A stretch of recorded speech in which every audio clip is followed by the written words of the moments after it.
Hey guys, how all of you beautiful people are doing? And yes, this is a new series, Life as Goku.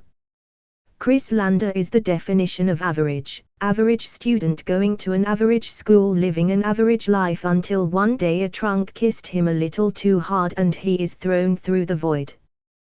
When he wakes up, he finds out that he is in the body of Son Goku.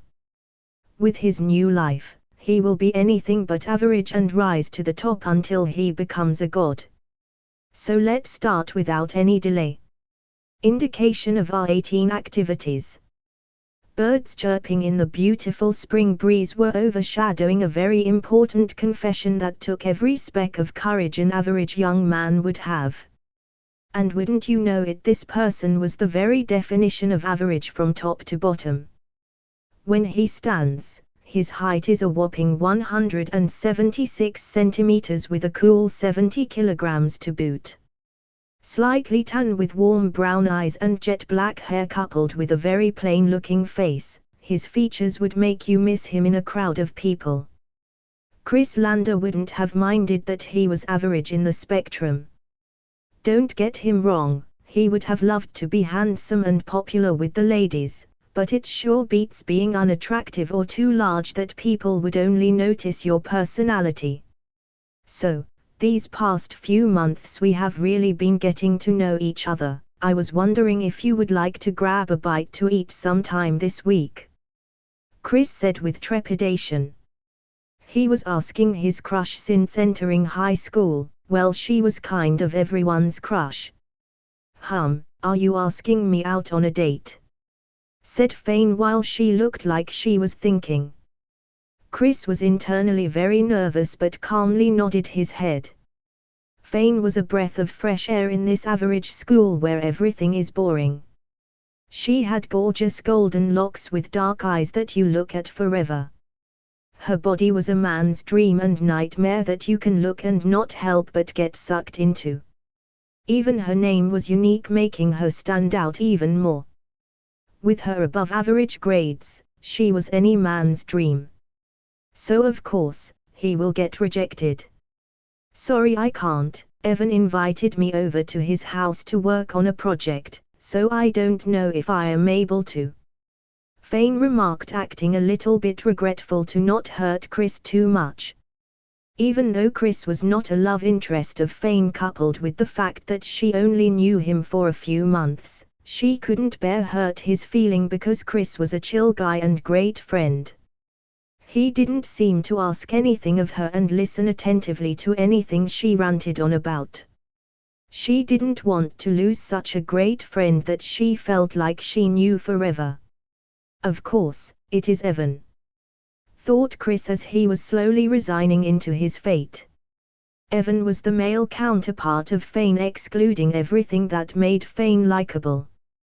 His horrible personality consists of inflating his own ego and eating up any praises sent his way from his countless admirers.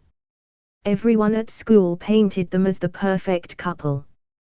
Kris had experienced Evan's personality firsthand when he joined Fane's friend group in order to get closer to her.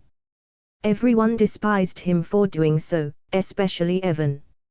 Unknown to both, someone was leaning in through the doorway to eavesdrop of their private conversation. The figure let out a small snicker and said quietly, "Hey, learn your place." I see, but I didn't say when. Kris said, blatantly ignoring the hint that Fane threw at him to try his luck once more. Fane's eye twitched a little. "Take a hint, would you?" She gave him a blunt reply with a wry smile.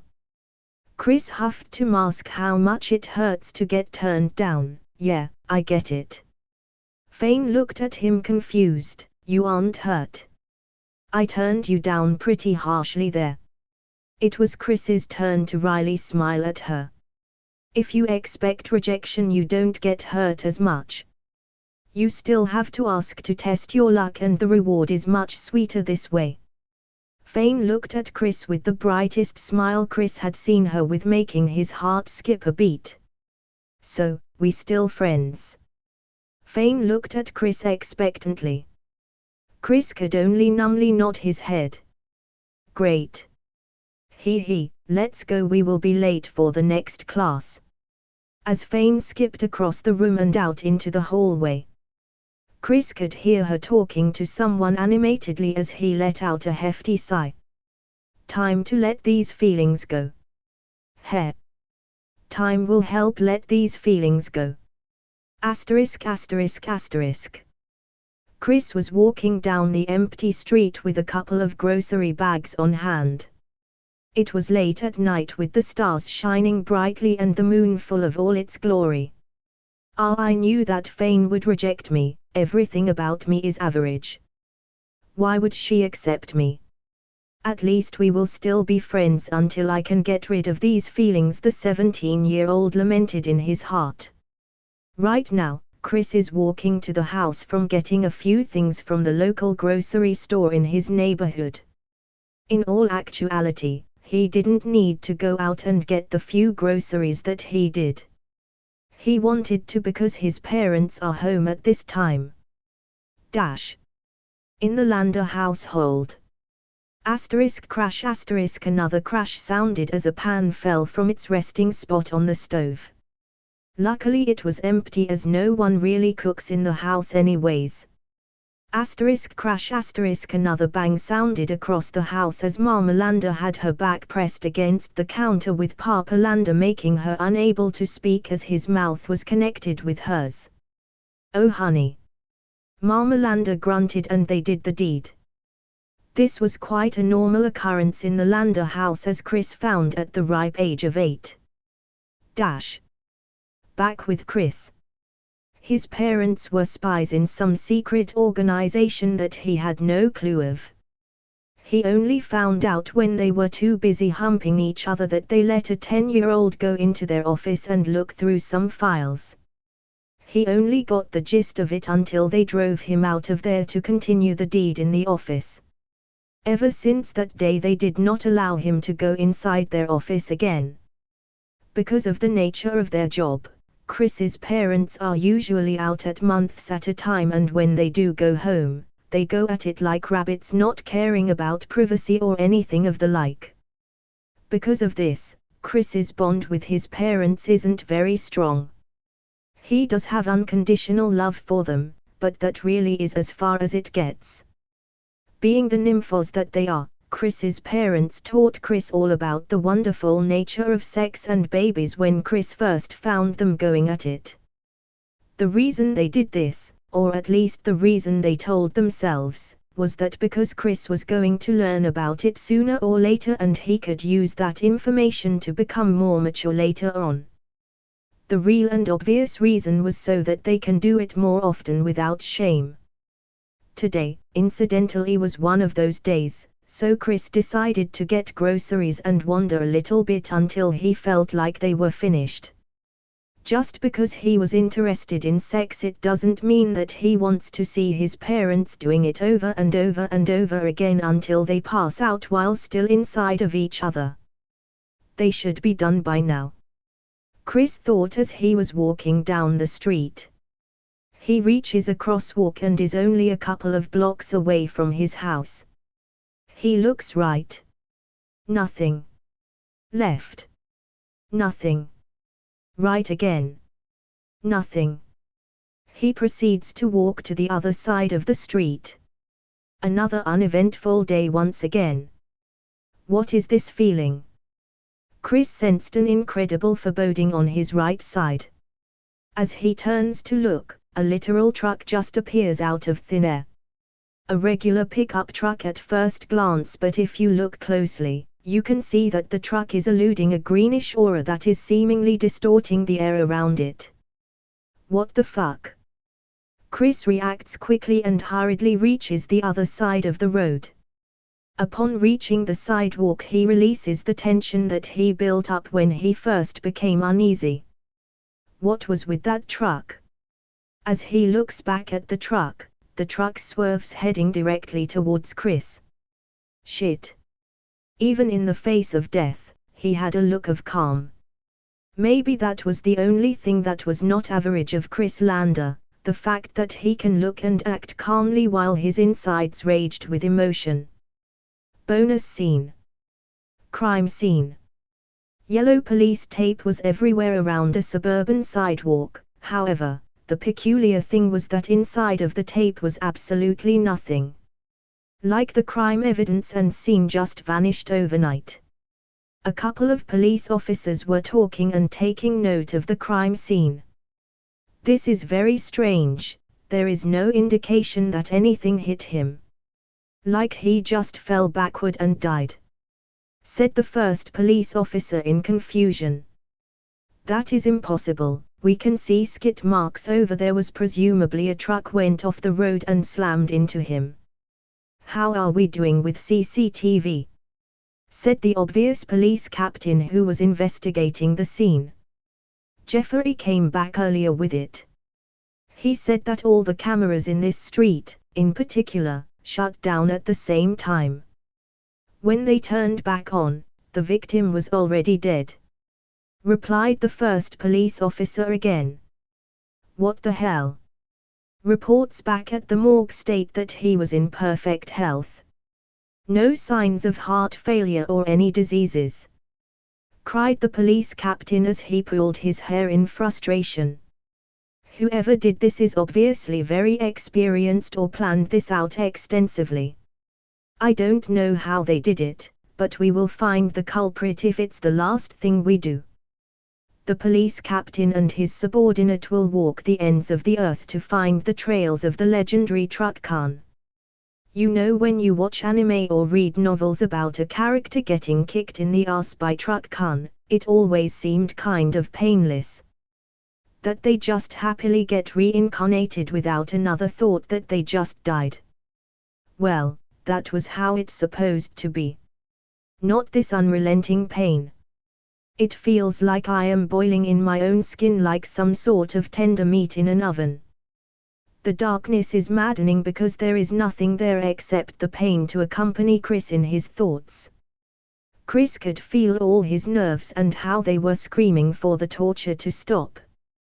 Why am I feeling so much pain if I am dead? Is there an afterlife or something similar?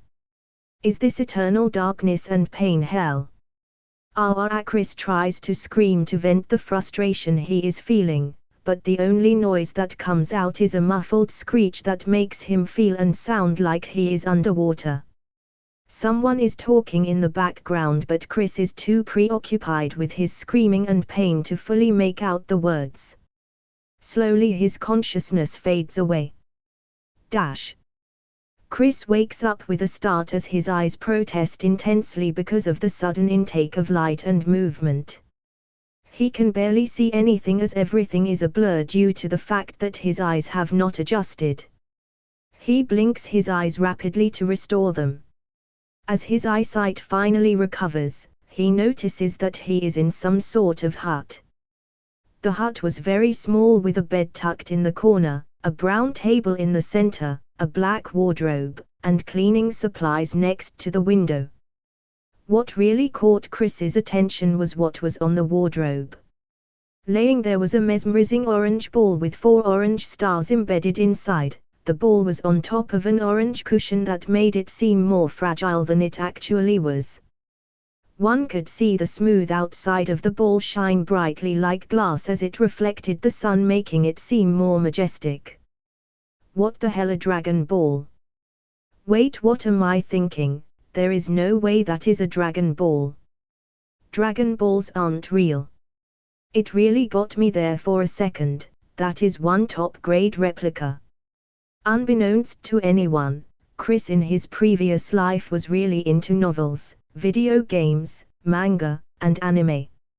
Although he knew about Dragon Ball from its early days, he only started to take interest later in his early teens. Once he got into it though, he couldn't stop. Reading all the manga, watching all the anime and movies, downloading all the games. One could say he really enjoyed Dragon Ball. As Kris was inspecting the Dragon Ball, he heard a voice from behind him. Looks like you are awake. You took quite the fall there, young UN. Turning around, he noticed an old short man with a frizzly mustache, orange vest, and a green hat with a white ball at the top. His face had a look of concern and exasperation when looking at Kris. What a starch old man. Wait, why does he look familiar? Kris felt like he met this old man before, but that is impossible. Such a strong stash would have been engraved into his mind from the get-go. Under the gaze of the old man, Kris finally felt like he would get some answers about this place and the fact that he isn't roadkill on the sidewalk. Who are you and where am I? How did I get here? Asked Kris. He couldn't put his finger on it, but all his senses were telling him that this old man is very dangerous, so he asked some conservative questions first. The old man had a look of shock coloring his face. You are actually talking to me. You usually make a fuss and violently thrash around. Looks like that blow to your head made you lose your memories and made you more tolerable. Can't say if this is a blessing in disguise. It was Kris's turn to look shocked. Blow to the head. All he could remember was Truck Summer kissing him way too hard. Wait, did I actually get eyes-keyed into another world? Then that Dragon Ball. Something clicked inside Kris's head as he regained his senses. He decided to ask one of the most important questions that are plaguing his mind. What is my name? Kris asked as he faintly felt something behind him near his butt. It felt like a third arm or something. Why, of course you are Son Goku. You are the grandson of Son Gohan, which is me, of course. That fall really did a number on your mind. Sit on the bed so that I could inspect your head. Goku is me. Kris could only numbly go through the motions as Grandpa Gohan slowly unwrapped the bandages off of Goku's head. Grandpa Gohan seems confused at Kris's strange way of confirming his name but does not put much other thought into it. What a weird kid. Wait, am I still Kris or am I Goku? It hurts to think about, but since I am inhabiting Goku's body I will have to say that I am Goku, as Master Roshi already knows that Gohan took me in. It feels weird letting go of my old name along with my old life. I'll think about that another time. On another note, how did I get here? The easy reason is that Truck Summer has extraterrestrial powers and let me have a chance at an extraordinary life, but that reasoning isn't so easy to accept. Why me? What is my purpose here? Kris lets out a sigh as Grandpa Gohan inspects the scar on Goku's head. From our conversation, I can only deduce that this is after Goku fell into the ravine and hit his head. Somehow I transferred into his body at that time. Maybe that is the reason that my body felt like it was on fire when I first came here. I was probably struggling for control when this body was at a near-death encounter. This is perfect. This way I won't have to explain why my personality changed so much, because Goku's personality changed just as much in canon. Goku was extremely happy, and before he knew it, his tail was rocking back and forth like a puppy. Goku gasped as he realized what happened. He blushed due to his shame and lack of self-control as he used muscles that he never used before to bring his tail in front of him. Although he never had a tail before, obviously, it felt so natural to just swish his tail back and forth like it was an extra leg or arm. As he was inspecting his tail, Grandpa Gohan finished his inspection. Well, there is going to be a permanent scar, but it isn't too big or noticeable, you should be fine. Goku nodded, flashing a bright smile at Grandpa Gohan. Grandpa Gohan felt like he was melting at the purity of Goku's smile and couldn't help but smile back. Seems like his fall changed him for the better. I am glad.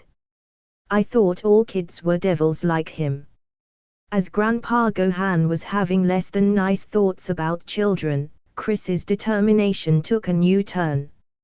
I was average in my previous life, but Goku is anything but average.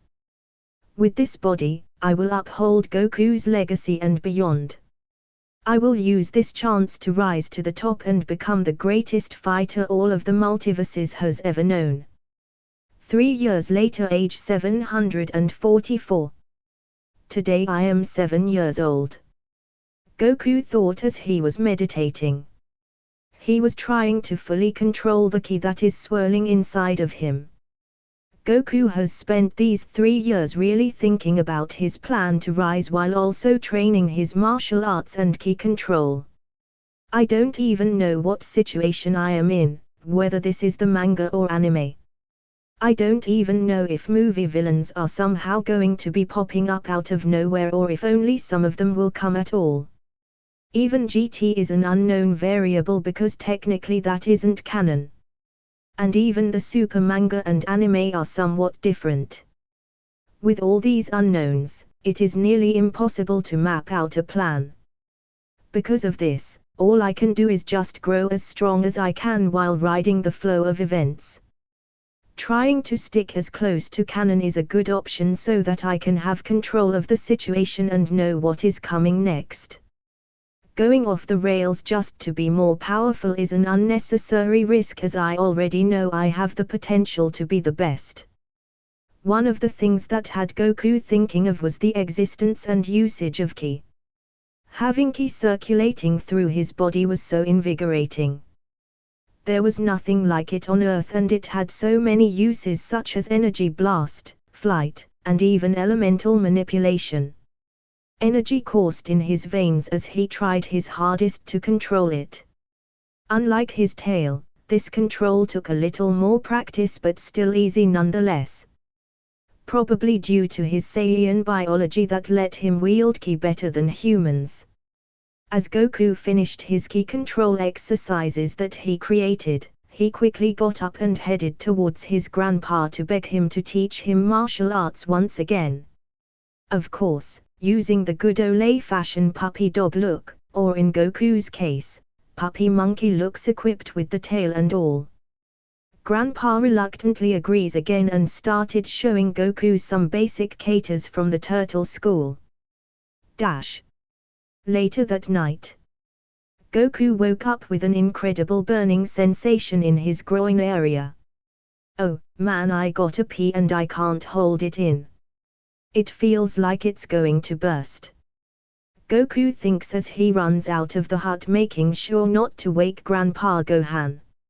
I don't think tonight is a full moon. I won't look anyway and just relieve my business as fast as I can. Goku in all of the 3 years that he was been here made extra sure to keep track of the moon cycles. Even if there was not a full moon, as a precaution, he still did not look as he feared any small mistake will lead to Grandpa Gohan's death. Goku finishes up his business but as he pivots on the heel of his shoe to turn around and go back to sleep. As he does so he accidentally slips and lands on his back. Oh man, now my back and tail are covered in piss. I'll wash up before I go back to bed. As he opens his eyes, he notices a silver orb floating in the sky. It seemed to be mocking him as Goku is in a stunned realization of what that orb truly was. He quickly closes his eyes as he realizes what happened, but it was too late. He starts to grow as hair erupts from everywhere in his body. Monkey-like features appears on his body along with a panic expression at what was happening. No no no no no no no. This can't be happening. I tried so hard so this won't happen. Goku screamed as he grew to over 5 meters in a span of a few seconds. As Goku's conscience slips away, all he can hope for is that Grandpa Gohan is safe. Goku wakes up to a breeze as his head feels groggy. He looks around trying to remember what had happened until he sees the destruction that littered the ground. Trees were uprooted while others were forcibly snapped through the middle. A cone-shaped field of destruction that had no life whatsoever all in its wake was right in front of him.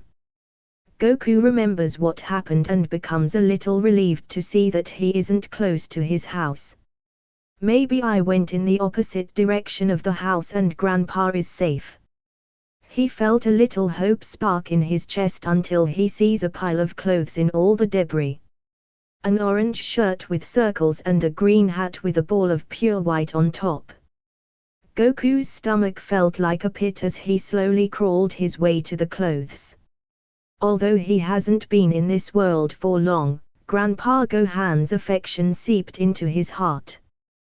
His first experience with real familial love was intoxicating. He felt nothing in his other world could compare when his grandpa would shower him with love and they would do activities together. He couldn't speak, words were stuck in his throat and because of it, he felt like he was choking. He couldn't breathe while tears were threatening to come out of his. He forced them to stay still as tried to regain the calm demeanor that he always wore. He wouldn't let himself cry but the pain was unbearable, even more so than when Fane rejected him. He forced himself to take a breath by deeply intaking air but such an action stabbed him in the back. He couldn't hold his tears in any longer as they spilled out of his eyes and onto the clothes that he was holding. He started crying for one of the only times in his life as he struggled to keep himself together. On that day he screamed to the heavens blaming himself for this grandfather's demise. On that day his resolve grew stronger as life marched on. Bonus scene. At a house on an island in the middle of the ocean. Kame Sennin. Kame Sennin. Screamed a voice originating from the ocean. A figure rose from the shore and slowly went over to the pink house that was perched on the sand. He opened the door with a slam. Kame Sennin. Inside the house was an old man laughing creepily in front of a TV set.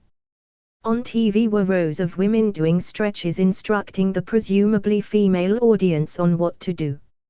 He little girlie, I hear you, now why don't you stretch a little more?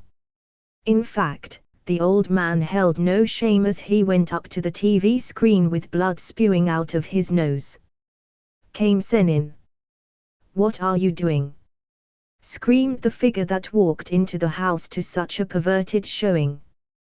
The old man jumped in fright, hurriedly turning off the TV with such speed, to make one question his moniker's appropriateness.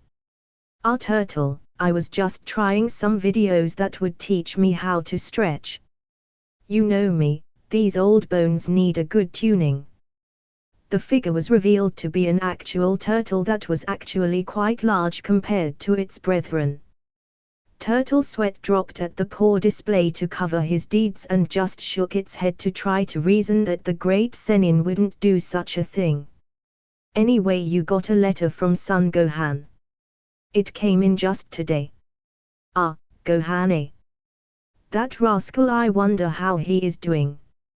At least he sends me mail. That Ox King has the gall to not communicate with me with all I have done for him. Kame Sennin snatched the letter from the turtle at superhuman speeds, but the turtle didn't even flinch, expecting such movement.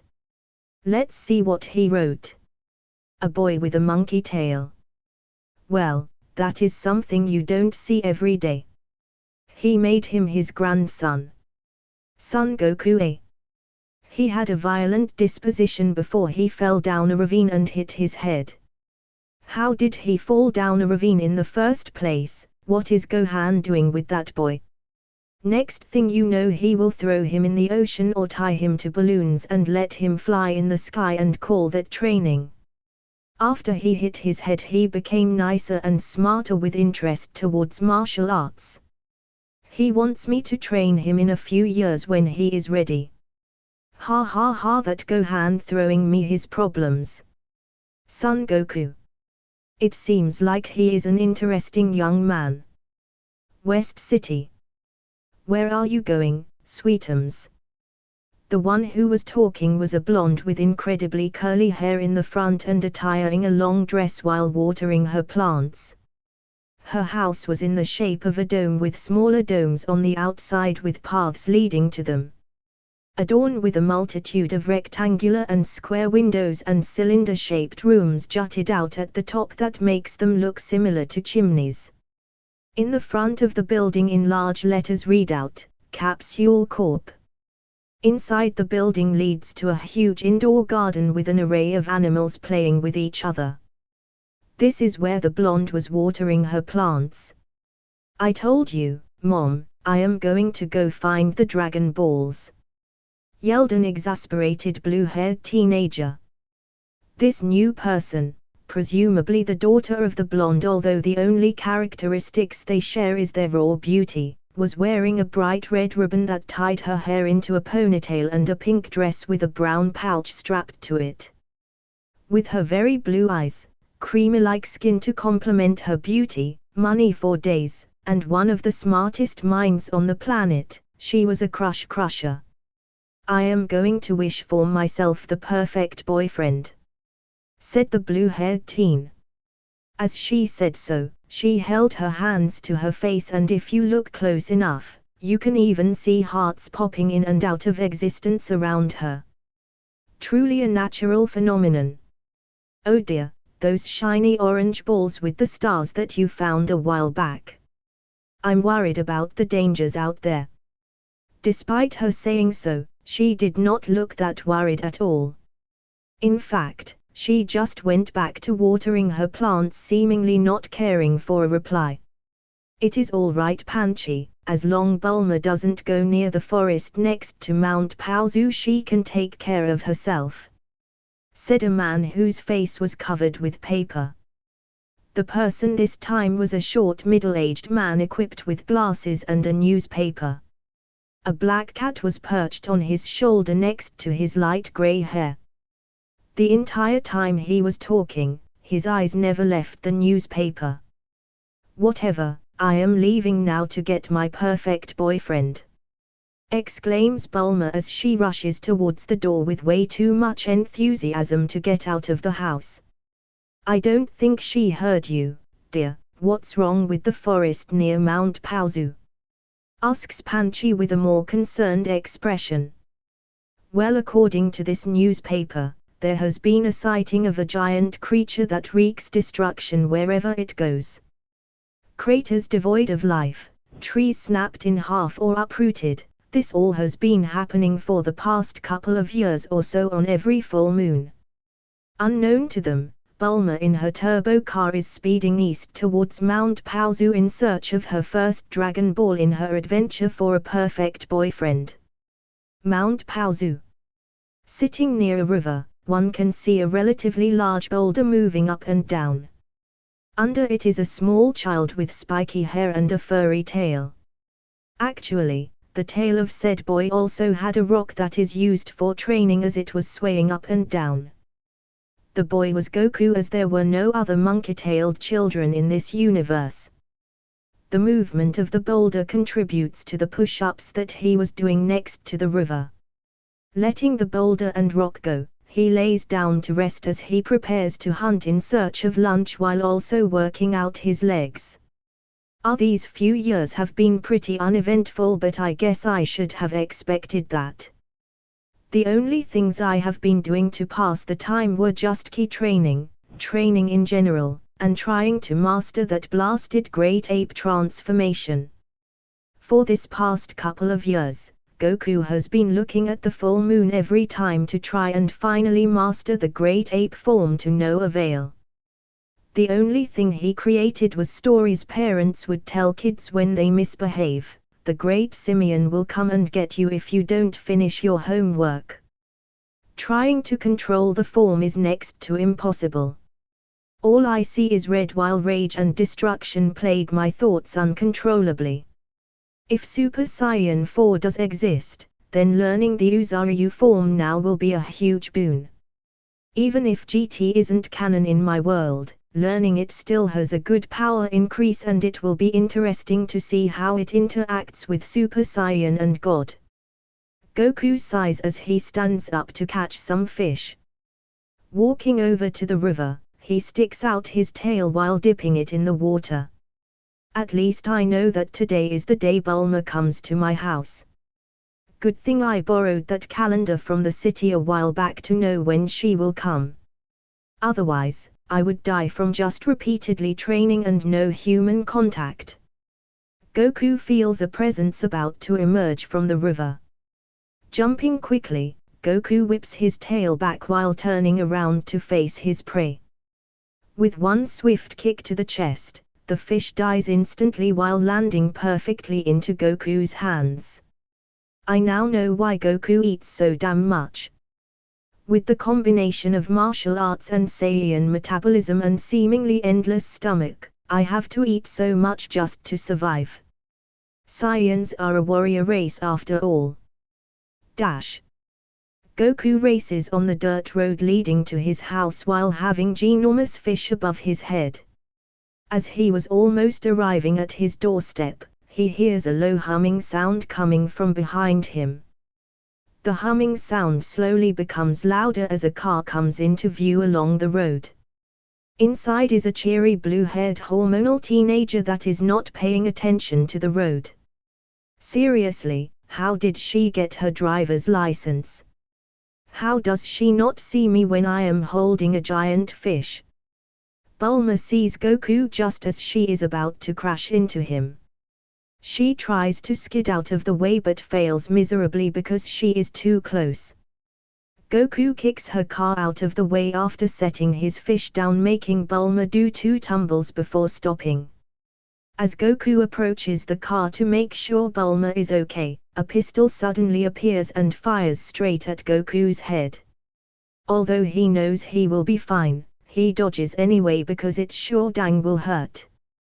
Bulma fires a couple of more shots from the safety of her car without seeing if they hit or not.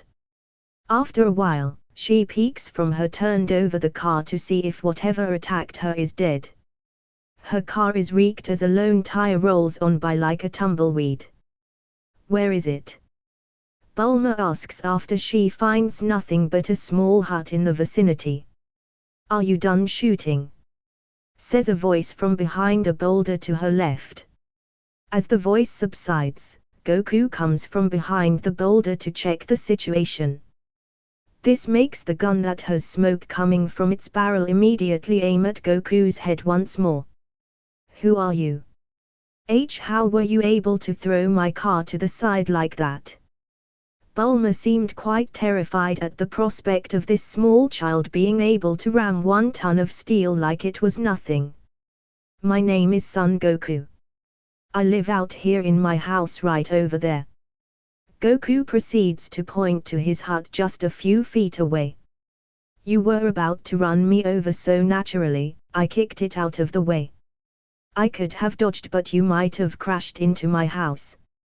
Bulma reddens in shame when Goku inexplicably tells her that she lost control and wasn't paying attention. She masks it with anger instead as she yells, "You still haven't told me how you did that. Having that kind of strength isn't normal, let alone a kid having it." Hey. I am 12, almost a teenager. I have been training martial arts as a kid with my grandpa. Kicking a car away is nothing. Now can you put down your gun and tell me why you are at my house? Bulma reluctantly puts down her gun as she gets out of the turned-over vehicle, dusting herself. She still looks a little wearily at Goku but answers him nonetheless. My name is Bulma, Bulma briefs. I am tracking some things called Dragon Balls and I was told that one is in that house of yours. She points to his hut. Goku motions for Bulma to go in and they both enter Goku's hut. As Bulma looks around, Goku couldn't help but look at Bulma in more detail. Although her face has some childlike features, she is still one of the most beautiful girls that he has ever seen. Internally, Goku is gushing to meet one of the most memorable and influential characters in Dragon Ball. With her dragon radar, spaceship, to name it, time travel technology, and gravity chamber to name a few, she undoubtedly surpasses Yamcha, Tien, and Kyotsu in importance. /N, Krillin dying in DB and DBZ did spur Goku on a lot, so that counts, right? I wonder if he had died in Super, Goku would have reached UI and master it sooner. Who knows? Tongue-poking smiley. When Bulma sees the Dragon Ball resting comfortably on the cushion, she rushes forward grabbing it to inspect it. Goku, exasperated, keeps with the act of ignorance by snatching away the ball. Hey, that's my memento of my late grandfather. Is this a Dragon Ball? Goku questions innocently. Bulma nods her head a little too fast. Yup, that's it, look. Bulma opens her pouch revealing two more similar balls, one with 2 stars and another with 5 stars, and puts them on the table. These are Dragon Balls, there are 7 in total, and from what I learned is that if you manage to find them all, a magical dragon comes to life and grants you any wish you desire. Feigning shock, Goku exclaims, any wish? Wow, that is crazy. What are you going to use the wish for? Anyone with 2 brain cells would have noticed Goku's terrible acting, but once Bulma was asked what she was going to wish for, nearly all of them died on the spot. I am going to use the wish to get the perfect boyfriend. For some reason, the area around Bulma started to sparkle as she looks at the ceiling daydreaming. Goku was enchanted by her beauty on the spot despite not having reached puberty yet. That was until she started drooling all over the Dragon Balls on the table. Goku's trance is broken right away and finally lets resentment towards this stupid wish out. For the perfect boyfriend. I don't know about this dragon, but I don't think you thought your wish out that well. Bulma tilts her head in confusion. I mean, would the guy just pop out of nowhere with no life beforehand? You never know, this dragon could be kind of like a genie where they con you just for the fun of it.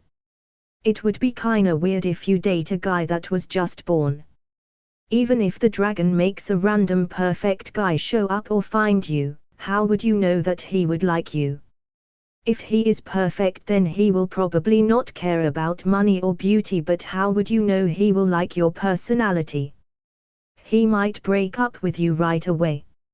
Ha, I never thought about it like that. Bulma started thinking about reorganizing her wish. Why don't you just look for one the normal way? This time, Bulma started to get red from frustration. You don't know how hard it is to get even a decent guy. All they want me for is my money or my body or both. My face and name are so well known because of our corporation that I don't know who is genuine with their emotions. Stunned at her outburst, Goku could only stare deep into her fiery blue eyes. Anyways, hand me the Dragon Ball now, Bulma says, reaching forward. What? No. This the last thing I have to remember my grandpa. I want something in return, said Goku, hoping to extract some benefits as well. Well, what do you want? Oh. I know what you want, Bulma says while smiling goofily. You want a... Although Goku would love to see and touch her panties, he stops her before she can ask. You are from the city, right? I lived out here in the woods all my life. Can you show me around and lend me some help? Bulma was happy that he didn't want anything perverted, but also feeling a little insecure that he didn't want anything to do with her body. Bulma thought about the proposal for a little bit. Sure, you sound like a decent kid. Why don't you come with me? You seem pretty strong, so you can be like my little bodyguard. That way I don't have to drive all the way back here after I am done, and we can go on a little adventure. Afterward, I can show you around the city. I can even offer you a job if you want, because you seem somewhat smart for your age. Job? Asked Goku, genuinely confused. Why would I need a job? Yeah, well, our last head of security died when this new and upcoming army called the Red Ribbon Army started to peek its head out of the underworld. You seem strong and talented enough. I will pay and give you some resources so you can train. You said you are a martial artist, right? I am. I will, think about it. Goku started to rack his brain on the benefits of actually having a job and normal life. Goku didn't really have a job and really relied on Kai while he slacked off and trained. I guess having his kind of job won't really affect anything that much while making sure I have a steady income in the future. I will use this kid's strength on my quest for the Dragon Balls, then lure him to get a job from me. Even I understand that I am all protected by technology and that raw muscle is sometimes needed. I will make him feel comfortable around me and take the job. Daddy told me to do recruitment, so here I am. Thought Bulma while having an evil smile on her face. A chill ran through Goku's spine when he saw that look in her face. Anyways, I don't mind going with you. I wanted to leave this place for a while anyway. Just let me pack a few things. Once Goku was ready, Bulma used a capsule to materialize a motorcycle out of nowhere. Goku had sparkles in his eyes at the display of incredible spatial technology while Bulma had a smug grin on her. They quickly got on and sped through the dirt road to a new and exciting adventure. Universe 6. In the middle of space. Just as his name implies, he is a thorn to my side. Screeched a fat, purple, furry cat to no one in particular. He wore a set of red Egyptian-style attire adorned with golden bands across his arms that made his yellow eyes stand out more. He was heaving as he bends down, hands on knees, to catch his breath. Oh, I am so tired. I want to nap already. You can barely hear him in between his gasps for air. Well, if you ate the diet I made for you and exercise, we maybe could have already caught him, Lord Champa.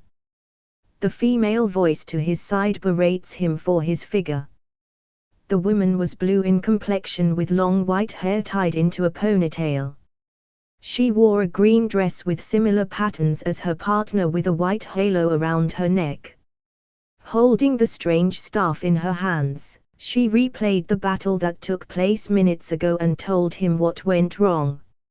Her angelic voice, purple lipstick, intense eyes, and perfect facial feature made her a living angel.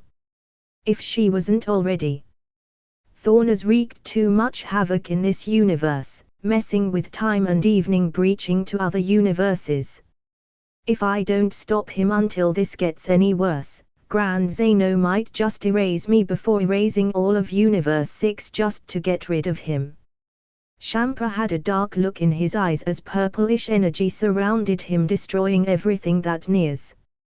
Yes, quite the conundrum. I suggest you move quickly to avoid that, said his attendant, not looking too worried.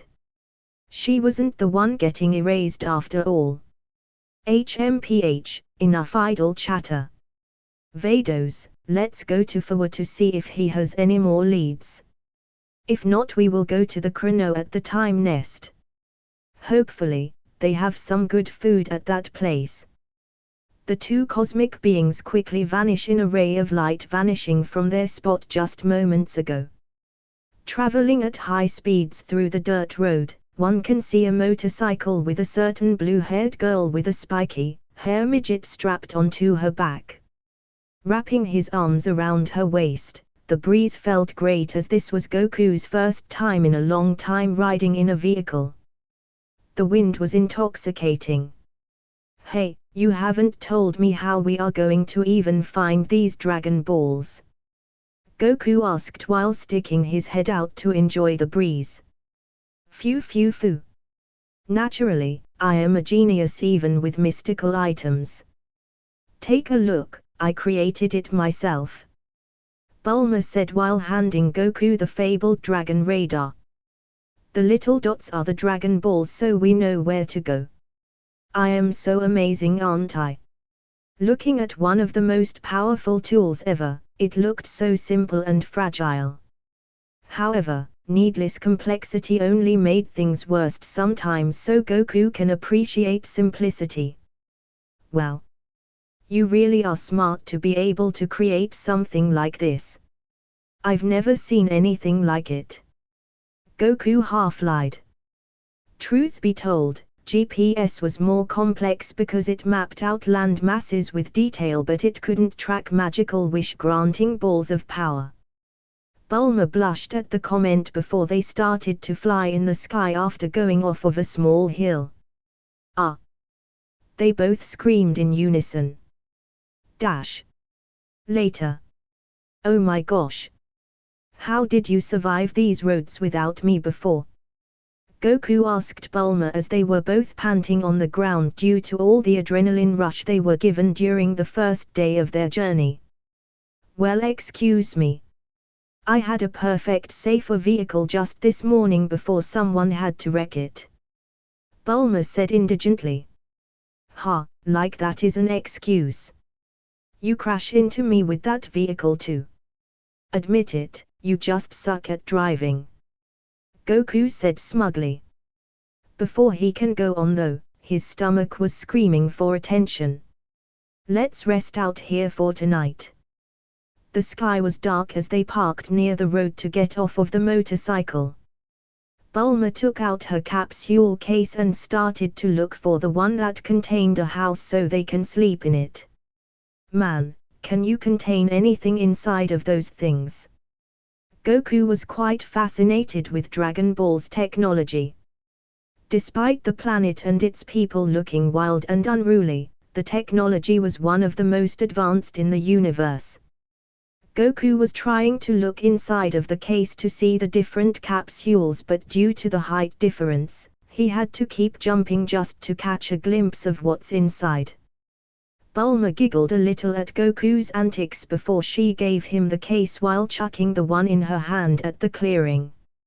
Almost anything. Technology is always improving, we are working hard to upgrade our capsules and push their limits. So far, living beings and other capsules are some of the only problems we have with capsules. However, we probably won't fix them because capsuling people is unethical and capsuling capsules is almost worthless. Bulma was explaining capsule technology while they started to walk inside of the newly formed house. The house itself was nothing special as it had the making of a studio apartment with the lack of doors leading to different areas. You make these capsules. Do you make any other technology? Goku said, trying to extract more information out of her. This was Goku's world now, not Dragon Ball. He needed to know a lot more than what the creators showed to survive. My dad made the capsules, it is kind of our main project. I help him from time to time to work on other stuff as well. Bulma puffed her chest in pride, making her breast jiggle a little. Goku couldn't help but appreciate the jiggle. He looked away before she could notice. You smell like fish. You need a shower. I will let you take one before me now, go before my nose dies. Bulma wrinkled her nose in disgust. Because of the wind, she didn't notice his stench. Now that they are in an enclosed space, it was unbearable. A shower. I haven't been in one of those in a long time. Goku said as he thought of the nice long showers back at his old Earth. He missed the technology of those days compared to his hermit lifestyle that he inherited. You have been in one. I thought you lived in the mountains for your whole life. Bulma's curiosity was piqued. Realizing his mistake, he quickly thought of a lie. I did. Just once when my grandfather brought me to a village. It was quite memorable. Bulma led Goku to the bath so he could get cleaned up. Goku had the time of his life, finally feeling clean for once in his life. After Bulma finished with her bath, she saw Goku sitting on the table. Hey, I want to talk to you about something. Seeing Bulma confused a little, Goku continued. I just wanted to ask you about your wish.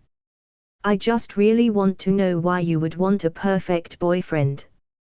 Surely not all boys are that bad for you to just wish for one. All of Dragon Ball, Bulma was basically eye candy for all of it, either due to Oolong's transformations or Bulma herself. She acted like quite the pervert too. Goku didn't know if it was the teenage impulses or desperation, but once she saw a decently hot guy, she would be all over him. Like with Oolong, Yamcha, or Captain Blue. Hopefully, I can change her for the better. I get what you're saying. She realized that she is in for a really serious conversation. People say that my body is one of my only redeeming features besides my scientific smarts. They say that I should not talk too much since my personality is awful and I am quite mean to people sometimes. So because of that, I have always used my body to get things that I want from guys. I don't have that many true friends. Bulma looked away from Goku to avoid seeing his reaction. She blushed that she was opening up to a kid that she just met today, but she kept on going nonetheless. That's one of the main reasons why I leave school so early. Of course, knowing everything is one thing, but I hate the slimy guys that only talk to me to get into my panties while the girls befriend me for the money. I don't think you are that awful, especially if you have friends that agree with me. Sure, besides your shameless act of wanting a boyfriend, I can see the reasoning behind it is purer than one would expect. With fact that you can basically rule the world with these things, you shouldn't be too hard on yourself. Everyone's personality has a few clinks, but that's what makes people special. You should think more before you do something. My grandpa told me that a girl's body is as important as her feelings. That she should only do something with her body if her mind wants her to. What Goku said technically wasn't a lie, as his actual grandfather told him that on his old Earth. Goku flashed her a smile. With his pep talk, hopefully, she acts with a little more conservative than she used to or will. Despite her misgivings, Bulma is a good person at heart. She isn't some manga character pleasing the readers anymore. To me, she is a real person and can change for the better. After Goku was done, Bulma really started pondering her life and decisions as she got ready for bed. Goku is right, I don't have to let other people's opinions and judgments affect me. Those people don't care about me, so why should I care about what they think? Now that the more that I think about it, my wish for a perfect boyfriend was because everyone I met was a slimy sleazeball. Thanks for that, Sun-kun, I really needed that. Bulma put some blankets on the floor before moving to her bed. No problem, just call me Goku. I like it better like that. Goku said as he was using the blankets on the floor to snuggle up. Good night. Really? Call me Bulma then, to be fair. Good night, Goku. Bulma said before laying down. Goku went to sleep instantly. Sleeping in the rough wilderness made him able to sleep anywhere at any time. Bulma stared at Goku's sleeping face before she let out a light sigh. She then turned around to try and sleep her thoughts away. Morning. Off the dirt road in a clearing, one can see a small child with a boulder on top of him. The child with the monkey tail is doing push-ups to push himself to the limit. That was a nice morning workout. I need to focus on practicing my ki a little more. I am only able to do a small blast and hover a little before I have to stop. To make sure he isn't going rusty, he closed his eyes to conjure a ki blast. Soon, sweat starting accumulate to his already sweaty body. Above his hand, a small yellow light appeared before Goku suddenly opens his eyes. He thrust his hand to throw the ki blast to the boulder that he just used to work out. The boulder exploded, sending pieces flying all over the place. Man, just one ki blast has me already exhausted. I think it's because I don't have any proper training under my belt. Grandpa didn't teach me any ki tricks, so going this far being self-taught is impressive as it is. I need to get stronger. Good thing today is the day that we meet Master Roshi. Goku walked inside the house to look around for Bulma. A little ticked off, he called her name. Bulma. Are you done yet? No, I am not. Do you think it is easy to look this good? You woke up too early. I am almost done. Bulma called from the bathroom. She was applying her makeup on and combing her hair. I'll wait outside. Goku rolled his eyes at the girl's antics. He walked outside, checking all the boulders to look for the turtle to lead him to the destined Master Roshi. He didn't have to wait long as the third boulder started to move when he grabbed it. Ack! Turtle said as his limbs and head were spurting out of his shell. Oops, sorry Turtle. What are you doing out here? Goku exclaimed as he put the turtle down. The turtle let out a sigh of relief as Bulma came out of the house in exasperation. She was wearing a plain blue cap on her head when she came out. With a purple tank top and short white shorts to highlight her curves, she told Goku, I told you I was almost done. You didn't have to call me again. Hello miss, do you have any seawater for me to drink? Seaweed would be nice as well. The turtle kindly questioned. Goku, you turned into a turtle. Bulma jumped in fright, thinking Goku magically turned into a turtle. No, I am still here, right here. Goku laughed at her expression when she realized her embarrassing outburst. She ran into the house and came back with a bucket filled with water and seaweed. Here is your water and seaweed, now what are you doing out here, sea turtle? Bulma changed the topic so everyone could forget that happened. You are more than 100 kilometers north of the sea. You came a long way. The turtle explained his situation and how he got lost for 1 whole year. Must be tough. How about we help you out? It won't take us that long. Goku offered a solution to the turtle's problem instantly. Really, you will help me out? The turtle and Goku were looking expectingly at Bulma. Bulma, under the gaze of both of them and rethinking Goku's heart-to-heart they had last night. Bulma agreed and capsuled the house. Goku was really surprised but was really happy after the shock resided. I knew she can change. Goku thought as his tail waved back and forth. Dash. Thank you so much. Wait right here, I will give you something you really want. Turtle bade them a short farewell as he started swimming in the ocean. Goku sniffed the ocean breeze heavily. I miss the sea. I can't wait to experience life again. Bulma changed into her swimsuit and unfolded a chair to relax under the sun while Goku was building a mighty sun castle. After a while, the turtle comes back with a person on top of his back. He jumps off the turtle, greeting the two heroes. Hello. Thank you for saving my turtle. I am the turtle hermit, Master Roshi, and my turtle here told me that both of you helped him out in his time of peril. Let me reward you. The old man was wearing a Hawaiian shirt with a pair of shorts and sunglasses. Hidden behind his beard was a necklace with a shiny orange ball. The odd thing was he was wearing a turtle shell on his back. When he walked on the sand, his feet sunk under his weight. Now that I am seeing it up close, his stash is very frizzly but incredible.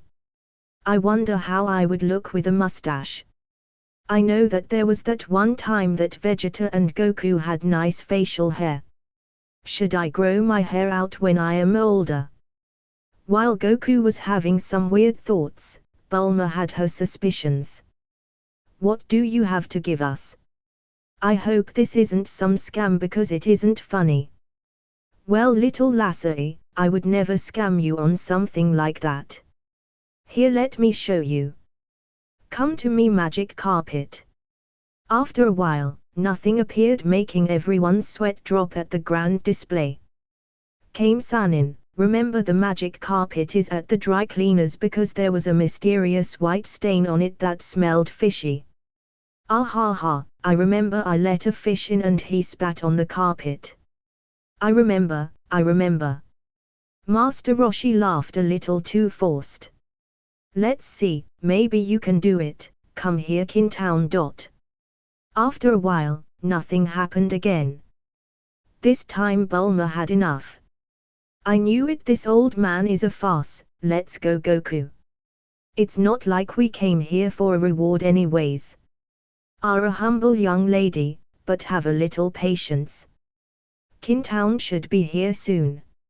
Right on cue, a yellow cloud came speeding through the air and came to a sudden stop next to Master Roshi. This is Kintown, he will let you ride on him if you are pure of heart. Not everyone is pure of heart, let me show you how it's done. Master Roshi jumped and landed on top of Kintown, only to fall down on his butt. Oh, darn Kintown. Master Roshi rubbed his butt in pain. Let me try, looks kind of fun. Bulma wanted to try to ride the somersault cloud and fly through the clouds. When she jumped, she also fell through, albeit slower, so she didn't hurt her butt like Roshi. Guess I am not enough, try it Goku. This time, the cloud accepted the resident that was on. Goku exclaimed in excitement as he started to spin in circles through the air. So this is flying. The air in my face is amazing as the view I can see up here. I can't wait to fly on my own. The cloud accepted Kris because since he transferred into Goku, he had no thoughts of evil or malicious intent. Only to strive to be the best. Bulma wasn't that jealous because she knew that Goku was going to be able to ride it. But she still wanted something because she also helped. How about me? Asked Bulma expectingly. Did she help you? Master Roshi's question was directed to Turtle. She gave me food and water. She also let me ride on her bike here. I see. I don't know if I have anything for you, young lady. But I can think of something if you show me your panties. Master Roshi looked at Bulma with a perverted grin. A chill ran through Bulma as Goku's words yesterday rang in her ear. HMPH, a young maiden like me to show you my panties. How old are you, mister? Definitely enough to be my grandpa many times over. You pedophile. Is this really your master, Turtle? I am really disappointed. Turtle, shocked at the turtle hermit's request, woke up from his stupor and started to berate his master for his pervertedness. While he was getting yelled at, an orange ball was visible around his neck. Bulma saw it and instantly went over to check. Wait, Turtle-kun. If your master lends me that orange ball, then I will forget everything he said. Master Roshi, detecting Bulma's scheme, wanted to retort until Turtle started to coerce him into giving Bulma the Dragon Ball. When Turtle said he was going to sweep the house of any dirty magazines he finds, Roshi reluctantly gave the Dragon Ball to Bulma. Goku. I got the 3-star Dragon Ball. Bulma yelled to Goku, who was still doing somersaults with his cloud. Nice. That is 4 down. Let's go for the rest. After meeting Master Roshi, with Goku on his cloud and Bulma on her motorcycle, they raced to the next Dragon Ball. Dash. Bonus scene. In some planet in space. HMPH, this trash wasn't even a warm-up. This mission was too easy. A short-statured man was sitting on a dead alien while eating a piece of meat. He wore some type of yellow and white armor with a blue tight undershirt and white gloves and shoes. He wore a red device on his eye as he looked at the data that is provided. With his arrogant attitude and intense aura, one can instantly tell he is the leader of the pack of 4 around him. The rest was covered in dirt from head to toe with some bruises and black marks due to some blaster rays. "Ah, you shut up, you punk. You didn't even do any work. You just sat here and ate our food supplies away." The one talking back was a fiery-tempered girl with hair pointed in all directions. She possessed the same clothes as the leader with red instead of blue and an orange device on her eye. "Ah, a mid-class bandit dare speak such rude words to her prince. You want me to teach you some respect?" The acclaimed prince eyed the female from the corner of his eye. The female felt some invisible pressure on her but she braved through. "Yeah. I can't wait to finally smack that smug grin off of your face." The girl felt some sweat fall down her face from the pressure. Wait, Vegeta Sama, she didn't mean to. The other meek girl in the group started to explain to now named Vegeta. She was worried about her sister figure as she always got beaten in their spars. She wore a purple undershirt with a blue device strapped to her face. Her hair was tied into a ponytail, but that didn't stop the spikiness that came with her race. HMPH, if we didn't need females to revive the Saiyan race, I would have turned you into dust long ago. The female Saiyan was trembling in fury but Vegeta just snickered and ignored her. "Raditz, have you found your brother's location that he was sent to? We need all the Saiyans we can get and stick together." "No, it seems Frieza somehow found out our plans even when we were discreet. He is blocking a lot of information that we have access to," replied another Saiyan now named Raditz.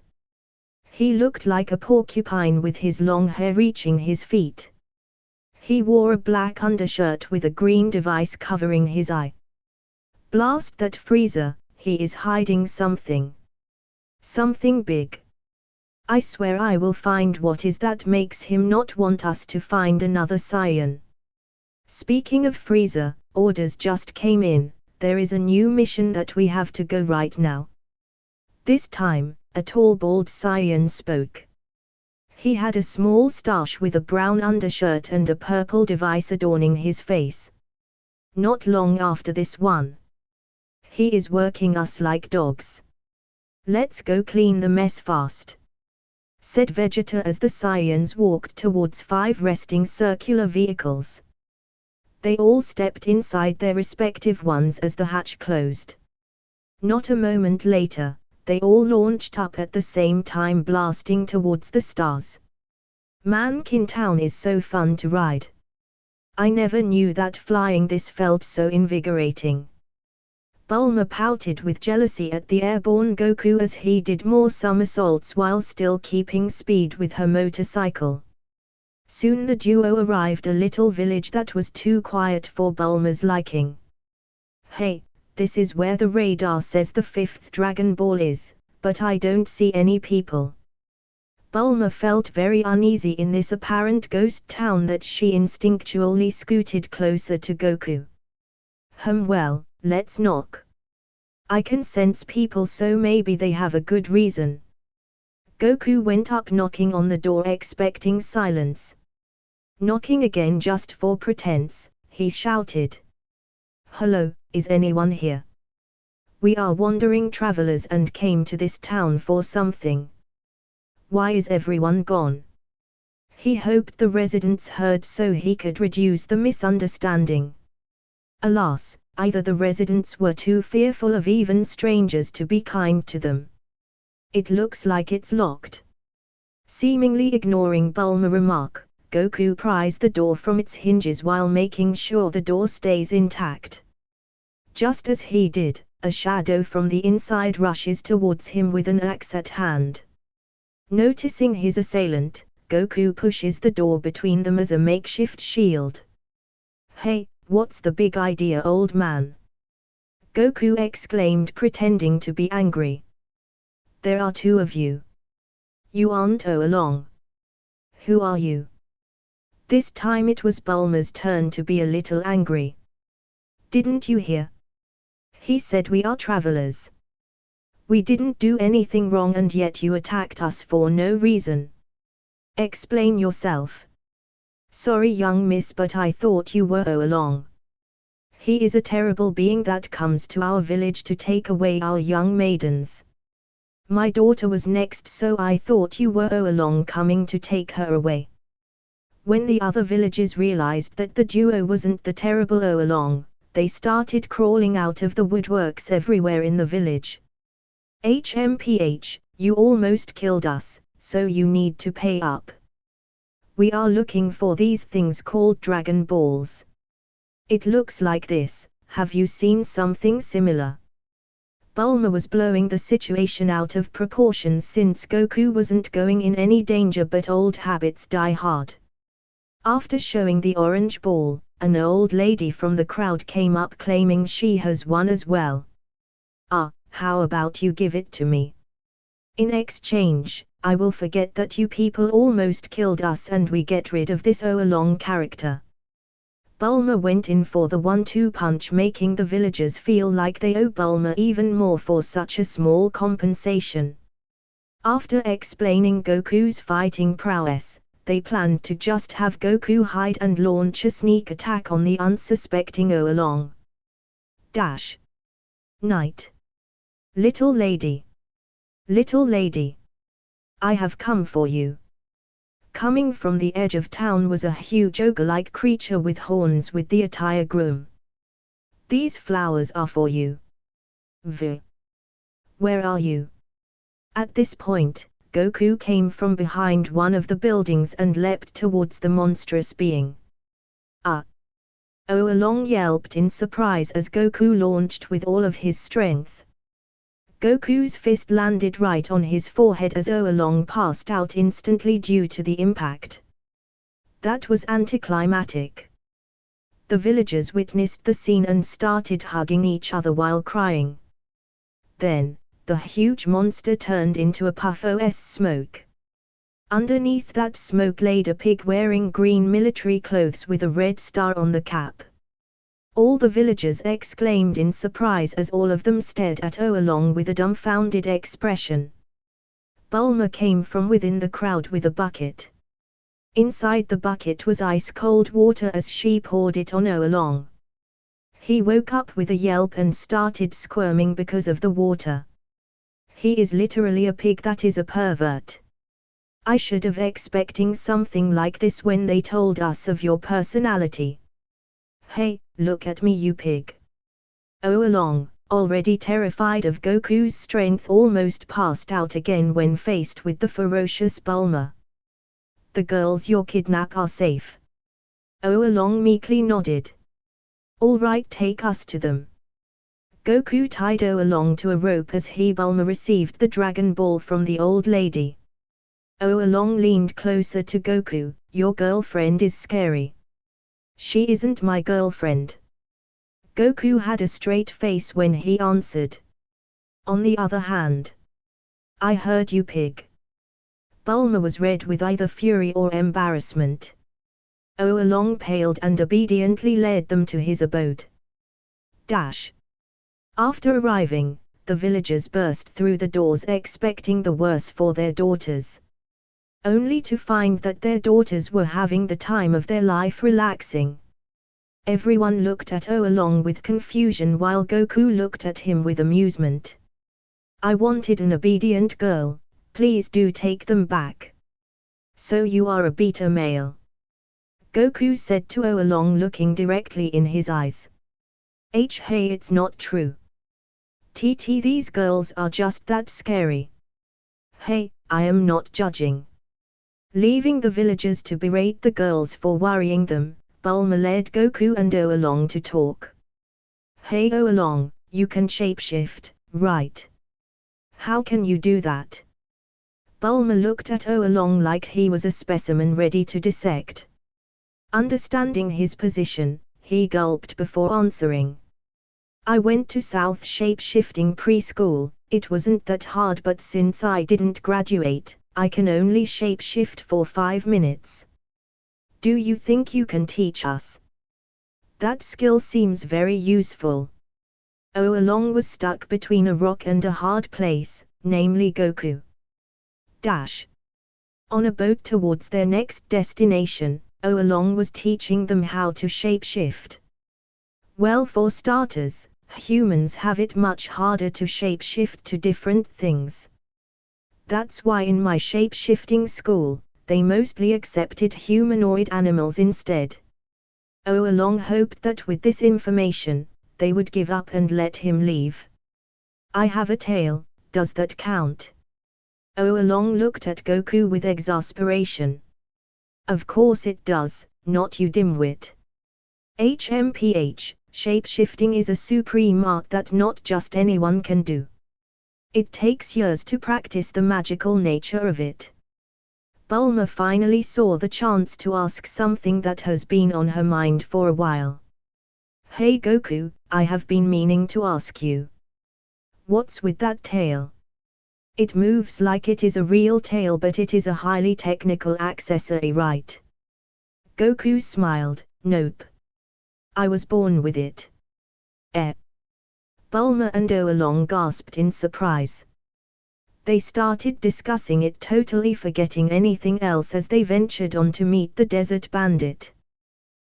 I told you everything I know about transforming.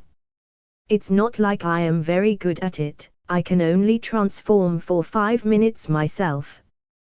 Currently, Goku, Bulma, and O-Along were in the middle of traveling through the desert.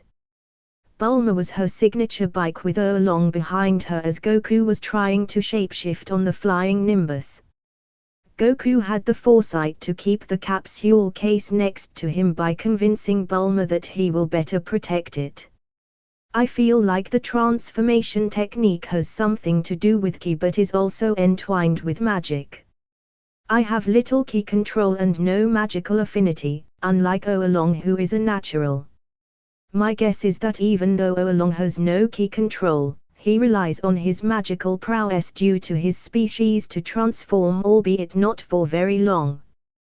We should put the transformation training on hold for now. If Goku can't do it, then I probably can't either. Bulma said as she had one hand on the wheel while the other was preventing O-Along from groping her. Hey, I see a cloud of smoke. I think someone is approaching. Goku from his elevated height could see Yamcha and Puar approaching them in their bike. Soon both parties stopped in their tracks. Yamcha was the first to speak up.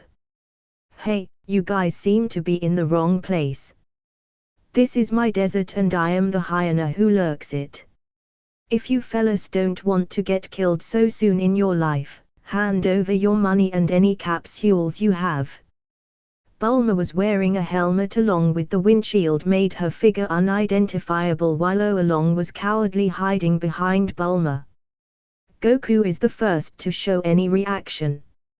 He smirks at Yamcha as he is the first real match he will have since his grandpa. Show me your moves. Goku gets off Kintown and beckons Yamcha with his fingers as he has a smug expression plastered on his face. I didn't really want to slice you up, kid, but it seems you don't know your place. Yamcha charged at Goku with an arrogant grin. He wields his swords and swings it horizontally where Goku is standing. Goku backs away, barely dodging the fatal blow as Yamcha confidently exploits the opening he is given. Just before he can swing again, he feels something wrap around his foot. He is abruptly pulled as his feet are airborne. He hits his head on the sandy ground, feeling a little dazed as he can see the sky. Before he can make sense of the situation, he finds a foot coming towards his head with lethal intent. He quickly rolls away from the axe kick and uses the momentum to spring up to his feet. What was that? Yamcha exclaimed, confused about how he tripped. Pua from the sidelines was having an argument with long after he wanted to know the situation by disembarking the bike. However, he was still observing the battle intensely. Yamcha-sama. He has a tail. That's how tripped you. Yamcha looked closely at the small boy only to find that behind him, a tail was slowly waving back and forth in a hypnotic manner. Surprised, Yamcha tensed up a little more. It seems you aren't just a little kid. I shouldn't have let my guard down, but you will go down here nonetheless. What's your name, kid? Mine's Yamcha. Son Goku. Goku responds, getting into a defensive stance. Rushing towards Goku once again, this time Yamcha threw his blade at Goku. Goku easily dodges the sword as it lodged into the ground a few cms away from his tail. Yamcha, still rushing, used his ultimate technique on the young child. Wolf Fang Fist. A shadow of a wolf appeared behind Yamcha as he kicked Goku with his full force. Goku parried his move as Yamcha fists turned into claws that resembled a wolf. Yamcha hit Goku blow after blow with lightning fast claw attack only for Goku to either block or parry his advances. I am losing ground. How is this kid so strong? I can't even land a decent hit. Yamcha, done with his combo, unleashes the finishing move as both his fists come together for one last powerful hit. Goku, easily predicting his advance, sidesteps out of danger. Yamcha, with no target to hit, overextends a bit with his body. Goku uses the opening and punches him in the stomach while Yamcha doubles over from the impact. Quickly thinking through the pain, Yamcha grabs the sword that he threw behind Goku and does one last feeble swing towards Goku's head. Goku retracts his arm and ducks a bit as his hair is slightly grazed, making a few small strands to hit the floor. Goku, already crouching, spins quickly on his left foot and counters with a roundhouse kick with his right. Yamcha, sword in hand, collides with his bike with bruises and bits of scratches from the rough treatment of the sand. Yamcha-sama. Are you all right? We have to retreat, he is out of our league. Pua goes up to Yamcha and helps him get to his feet. We can't retreat. Our reputation in this desert will plummet if the other bandits find out I got beat up by a kid. Yamcha stood up with a steely, determined gaze towards Goku. I suggest listening to the advice your friend there gave, Desert Bandit. Goku is the strongest person I know, you won't be able to defeat him easily. Bulma finally gets off her bike and takes off her helmet. Her hair is flowing with the dry breeze as it emphasizes her beauty its peak. With her brown booty shorts, purple tank top, and leather jacket draping over her back because she didn't use the armholes. Her eyes land on Yamcha, seemingly staring into his soul while her nose wrinkles cutely due to the Sunday winds. Yamcha is frozen on the spot until he lifts up the bike from its side and runs away at his full pace. I will get you next time, Son Goku. Very soon, you can see Yamcha's fading back like he has seen the worst thing on the planet. Wait. Yamcha-sama. Don't leave me behind. Don't lose your cool, use your bike instead of carrying it. Wait. Pua turned into a bike himself as he sped towards Yamcha, screaming his engines out. What a weird pair. What do you guys say to spending the night here? Along and Goku wake from their stupor and quickly agreeing to Bulma's request as they enter their newly materialized house. After eating a hearty meal, the gang started feeling a little sleepy and decided to turn in for the night. As Bulma was taking a shower, Oolong was having some doubts about this adventure. Why are you guys going on this adventure? We are all probably going diet for Pan Mountain because you lot are insane. We are going to collect a relic there, it's part of the set. I don't know if I should say more since Bulma is the one that is collect them. I am just here to help her while having fun and growing stronger. Unknown to Bulma and Oolong, Yamcha was sneaking around on the outside planning an attack. Bulma came out of the restroom with a pink nightgown and a towel wrapped around her hair. Hey, guys, I am going to turn in for the night. Oolong, you are sleeping on the couch, Goku, you sleep on the floor next to me. What? Why does this brat get to sleep next to you? To keep pervs like you away. Oolong scurries away with a blush on his face from being found out so easily. A couple of seconds later, Puar and Yamcha sneaked inside the house to find and steal the capsules and money as per usual for their banditry. As Puar and Yamcha came, saw Bulma, a shadow with spiky hair, was already awake next to her. Pervert. That night, you can hear the screams of Yamcha and Puar as they got the tar beat out of them. Bonus scene. Old Earth. We are here today to mourn the death of my son, Kris Lander. Kris's dad was on top of platform looking down on everyone as he talked. The crowd wasn't large, only family and friends were invited. If you have known the Landers for a long time, you would notice that this is one of the only times you can see the emotion on their faces. I thought that we were going to be the first to die due to age or the nature of our job. That's why I never wanted kids. It was too risky. Kris's mom lamented her son's death to her husband after he said his words. This time, a female with luscious blonde hair stepped onto the podium. Shifting slightly at all the looks she was given, she took a deep breath and began her speech. It has been a full month without Kris and I have been feeling his absence harder and harder every day. I haven't known him for too long, but I felt like I have known him my whole life. He was the best person that brought the best out of me in return. He was the spark of life in these dark times, especially when we don't know how much longer we have left to live. As Fane was wrapping up her speech, a bright light flashed in the distance. Everyone felt a shockwave course through them as chills crept up to their spines. Everyone was panicking while Fane was dazed, muttering to herself. At least you aren't here suffer this, Kris. A single tear left her eye and ran through her cheek before landing on Kris's coffin. In the distance, a flame reaching towards the heavens was erected along the dirt road. Are we really going to Fan Mountain? It isn't too late to turn back. Looking at Goku's seemingly innocent smile that had a murderous intent underneath it, Oolong's subservient nature kicked in and quickly backed down. They shortly arrived at a town nearby the castle. The town was in ruins as people's skeletons are scattered about. Wow, you can feel the heat from here. Goku was currently looking at the mesmerizing sight of the dancing flames from the distance. Goku, can you go up to the castle and retrieve the Dragon Ball?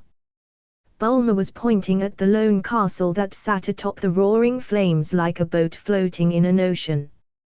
Yeah, right, I will be cooked like a lobster in a pot. We need another plan to get rid of the flames. Hey, you. From behind, a monster-like voice spoke from behind them. You can hear the rustic sound of metal screeching as Bulma and Oolong slowly turned their heads around like a machine that hasn't had oil applied in a long time. Soon, a giant of a man appeared with an axe in his hand, making him look more intimidated. He had a helmet that had devil horns jutted out on both ends, living true to his name as the Demon King. Bulma and Oolong ran and hid behind Goku, using him as a shield to the great evil. Where did you get that flying nimbus? Spit was practically flying everywhere as the Ox King questioned Goku right in his face. Kame Sennin gave it to me. Goku flatly stated as he wiped spit off his face. What? Do you know where he is now? Goku stared at him dumbfounded. He proceeded to wipe the spit off again. Yeah, he lives off the coast. As soon as Goku said that, the Ox King started laughing in happiness. He even wiped a tear off his eye because of how much he was laughing. Losing all hope, he did not stop the Ox King from this revelation as he let the spit accumulate on his face and hair. After trading his help for searching for Master Roshi and Shishi for the Dragon Ball, Goku set off in his flying nimbus. Goku found Shishi easily enough after dodging multiple lasers and an incredibly sharp boomerang for a minute straight. Goku managed to calm her down and explained the situation when they were flying to the Kame house on Kintown.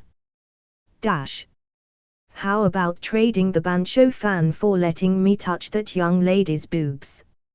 Roshi was trying to convince Goku to take the deal as he thought it was a pretty fair trade. Actually, pretty unfair as saving a castle full of treasures was incomparable to preying on a 16-year-old girl as a 300-plus-year-old man. Goku suddenly had a mischievous idea and grinned inwardly, but his face betrayed his emotions as it was calm as a cucumber. Fine. She will even do more than that if you want. Roshi suddenly started to drool at the prospect of more. However, this deal is the Bancho fan for the groping, okay? Roshi nodded too fast, making Goku feel a little creep out. If we do not receive the fan, you still must take out the fire.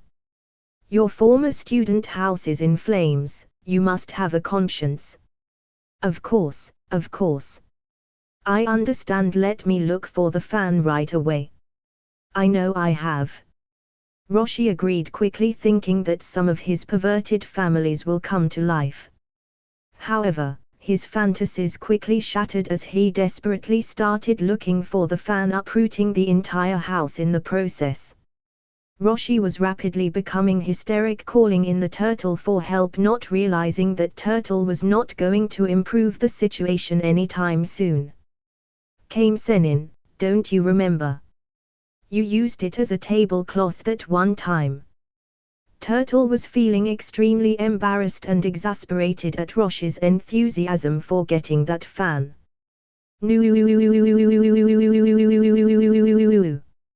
Roshi fell onto his knees crying profusely. Roshi was feeling incredibly dejected, but he couldn't help but feel that he just got duped by Goku. But he couldn't have known that he didn't actually have the Bancho fan right. Roshi doubted that assumption as Goku was calm as water talking to Shishi about random topics. Seeing Roshi's reaction, Goku quickly asked him while inwardly celebrating an easy win. Great esteemed turtle hermit, you do not have the Bancho fan. I did not expect this. How would we put out the flames now? Doubt began swelling inside Roshi after watching Goku's bad acting despite his calm appearance. Roshi charted it off as him trying to contain his excitement because there was no way that Goku could have known the future. Right. Roshi was crying inwardly as he called out for his magic carpet that recently came back from the dry cleaning of the fish spit and headed towards Frapan to put off the flames. Bulma and Goku were currently high-fiving and giggling at what Goku did to trick the famous Master Roshi as the object of humiliation are on top of a stone wall looking towards the giant flaming mountain. Goku this time was watching intently at the Master as he was about to fire off the famous Kamehameha wave. Goku, along with his ki control exercises, tried multiple times to do a Kamehameha correctly in his practice but could never truly nail it. Understanding his knowledge of ki is extremely limited, Goku put all his attention towards the now buff Master Roshi. Came. Master Roshi held his arms wide towards the sky, summoning the ki from his body to his hands. He then slowly brought his outstretched claw hands together, chanting the verse. Harm. His arms slowly pulled back to behind him while still linking his hands. The at first yellow ki changed to blue so fast you would think that it would have started it in blue. The compressed ki was constantly getting fed with Roshi's ki as he was doing the movement, making the ball of energy more compact and explosive. Ha! Just as the ball of ki was going to explode like a grenade, Roshi thrust his arms forward, launching a blinding blue beam towards its unsuspecting target. Goku, the battle genius that the Saiyan is, was able to perceive all the changes and flow of ki, realizing all his mistakes that he has done in the past. Doing the motions of the turtle school, he mimicked the great master technique, correcting himself on the way. In the meantime, Bulma and Shishi were talking and quickly getting to know each other. You live in West City. I have never been to the city before. It must be really nice. Shishi had stars in her eyes at the prospects of leaving the confines of her house. Really? You should come over to my house sometime. We can hang out and go shopping. To be honest, I don't have many girlfriends, but you seem to be really nice and easygoing. Besides, you can even ride Kintown, so I know you going to be a great friend. Gee, girlfriend. Like a girl that is a friend. I don't know, I have to ask my dad first. He is really protective of me. Goku finally revised his technique and launched his hands into motion while compressing the ki into a stable ball. He finally released it when he felt his ki reserves unable to keep up, and the blue beam sped to the wall that Master Roshi was standing on earlier. Master Roshi and the Ox King were wide-eyed in shock at the display of the Kamehameha wave for Goku's first try. How did you do that? Ox King was teary-eyed because he never was able to learn the technique. I trained a lot when I was a kid with my grandpa Gohan. The duo's wide eyes suddenly stretched outward, leaving their eye sockets behind. After questioning the youth's heritage, Roshi posed him a question unhesitantly. Hey kid, you want to come to my island to train? You should know that I am the great turtle hermit. You can become as strong or even stronger than me. Goku was about to agree until he remembered Bulma's proposal when they first started their journey. Although he didn't say yes, it still felt wrong doing his own thing without giving her a reason. Goku excused himself and approached the girls as they were chatting away. Shishi blushed a little, but Goku didn't notice because he was looking at Bulma. Hey Bulma, Master Roshi offered me to train under him. I was planning to go after our adventure, but I know that you wanted me to take that bodyguard job. Is it all right if I consider it after my training? Honestly, Bulma forgot all about the child labor that she asked of Goku because of the craziness of the adventure so far.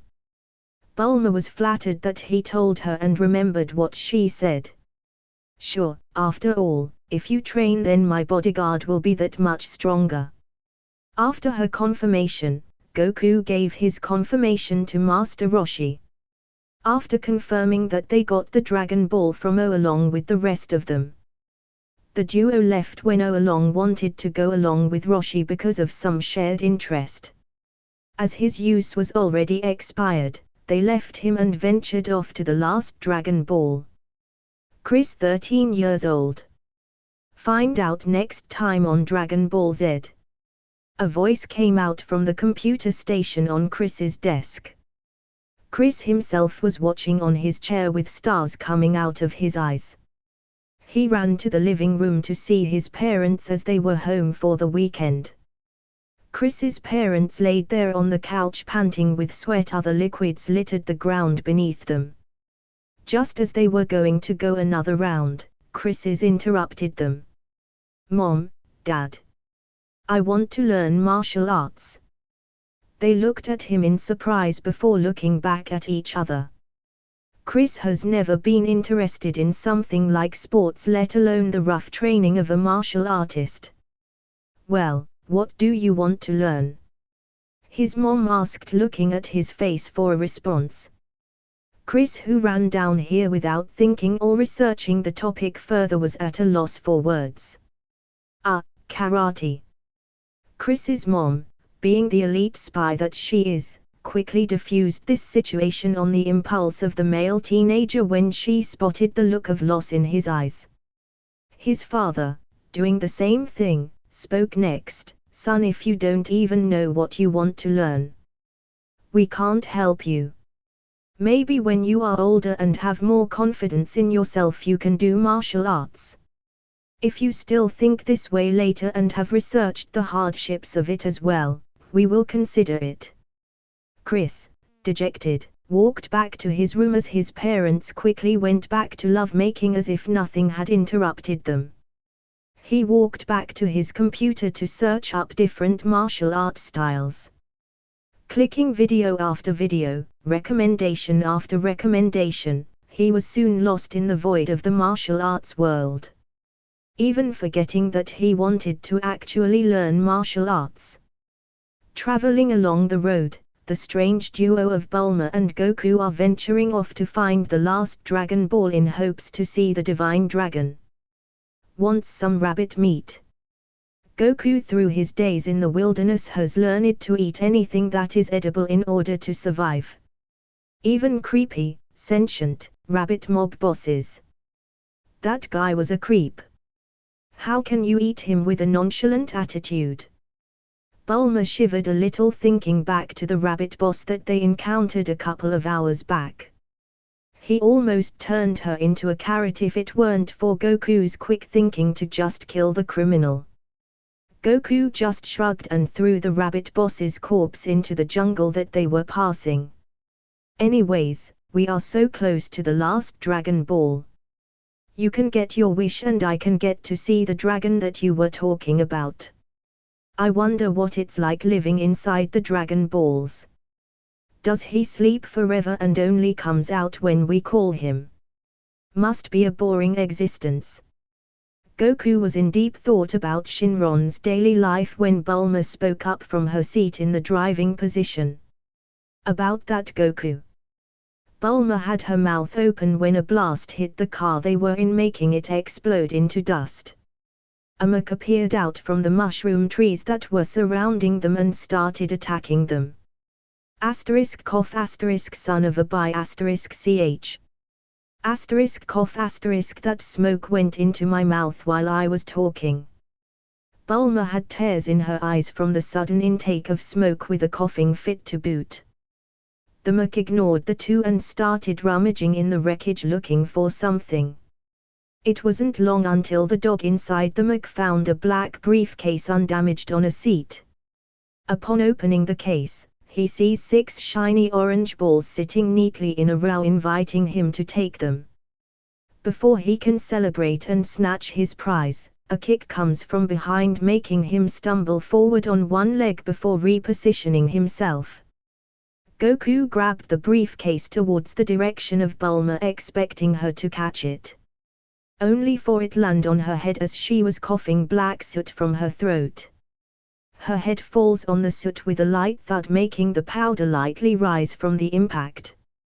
Goku, mostly unaware of Bulma's blackened face, squares up with the robot ready to fight. The angry Doge inside the mech starts the battle by blasting all the firearms available on the mecha's arms at the smirking kid. Goku runs up and jumps on the slow missile, leading his brethren to a fiery hell. Using it as a platform, he jumps with all his might, elevating his height while making the missile go down to the ground. The missile explodes, causing a chain reaction to the other explosives. They all explode at once in a mesmerizing scene straight out of an anime.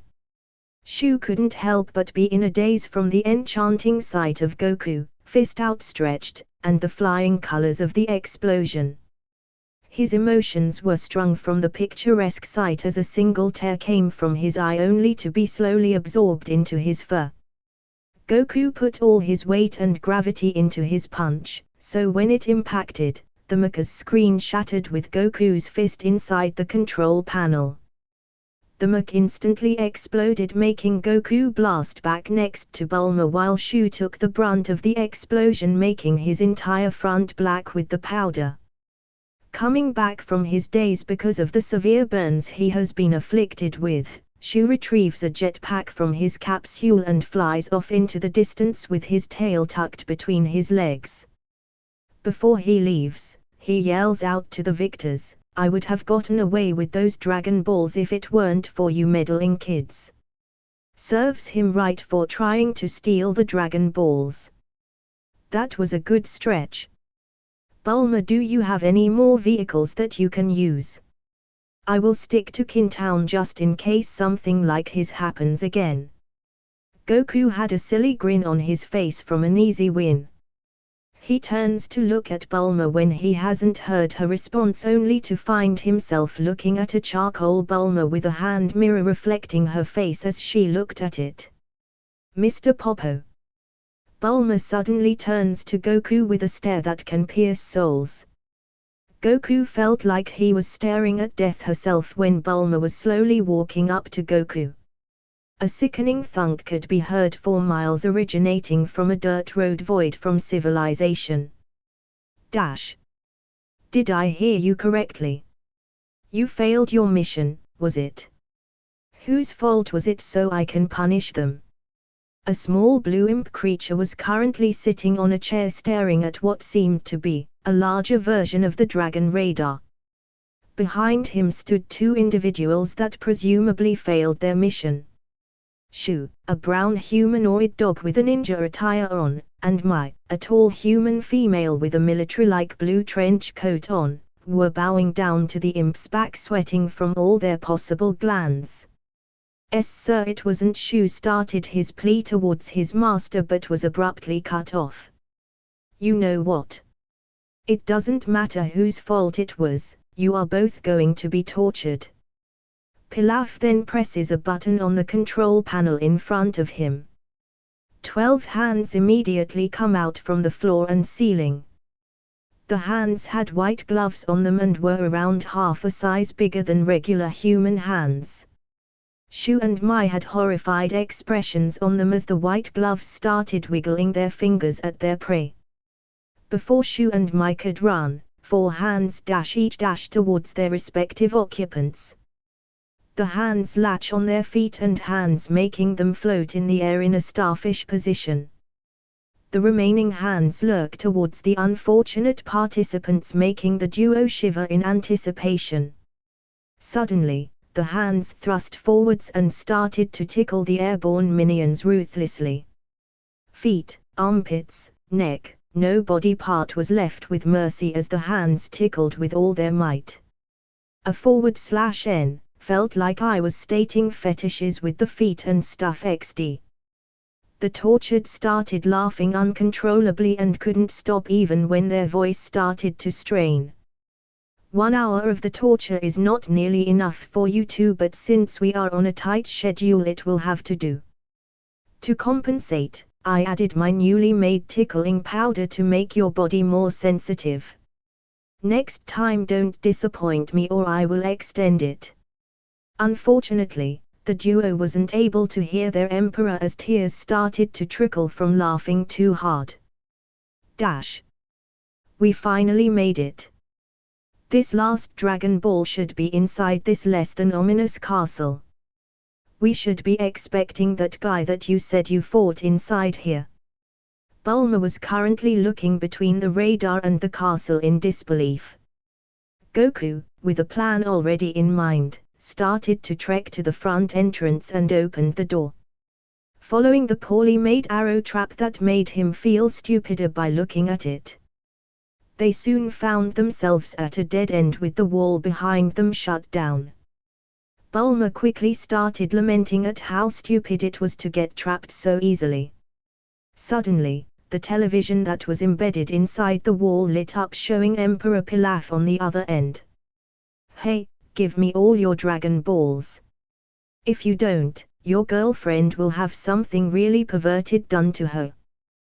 Pilaf threw his ultimatum while wearing a grim expression. He is not my boyfriend, you base *. You are the one who attacked us. Let us out of here. Bulma shouted towards the TV like it was her only lifeline. "I see, then let us see how you will react when I do something extremely perverted." The ceiling opened a trapdoor, revealing a mechanical claw big enough to squeeze the biggest of pimples. The claw latched onto struggling Bulma and pulled her into the trapdoor. Goku, ready for this moment, latched onto Bulma's legs before the claw could take her fully inside. They traveled through a metal tube at extreme speeds. Because of this, Goku held Bulma tighter as she froze like a statue from the feeling. The metal tube reached the end, appearing in front of the villainous trio. The little boy came with her. "No matter. You will have to watch, boy, as I do something that will traumatize her forever." The little wrinkly face wrinkled more from puffing out his lips like a duck. The two behind him looked away just before he put his hand in front of his lips and blew Bulma a kiss. It's even more ridiculous up close. Let me just end their misery. Before the villains could react, Goku fired off a Kamehameha wave to finish them all quickly. Kamehameha.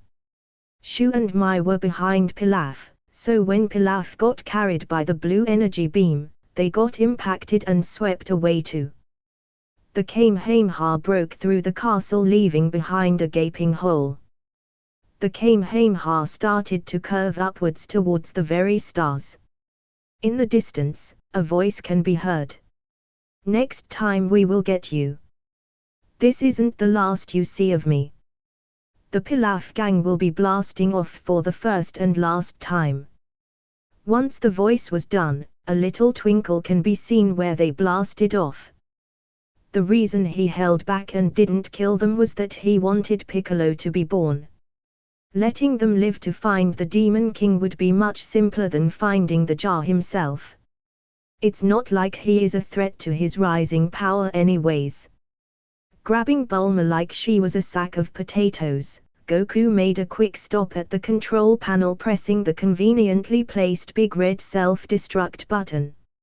After that, he ran out the hole that the Pilaf gang kindly made for him before the control room made a chain explosion to the entire castle. Using the momentum from the blast, Goku gracefully landed on the ground before letting Bulma stand. Just as he did, Bulma started to hurl on the ground right before him, soaking his shoes in a gross green liquid. I finally found it. Goku and Bulma were removing the rubble from the destroyed castle looking for the Dragon Ball until Goku found it. We finally did it. This entire adventure, and we finally found the last Dragon Ball. Goku and Bulma hugged each other, crying rivers of tears in an exaggerated way. Goku gave Bulma the last Dragon Ball when they went to a clearing to summon the Eternal Dragon. Bulma, with all Dragon Balls on hand, hesitated for a second, before shoving all the balls into Goku's arms. Seeing that Goku was a little confused, Bulma explained herself, feeling a little bashful. "You helped realize a couple of things in our time together. I realized that I don't need to summon a perfect boyfriend, but to look for a boyfriend while accepting his imperfections as he does to me. That is the only way to achieve love. Well, a better way than wishing for one. Don't you have other stuff you want to wish for?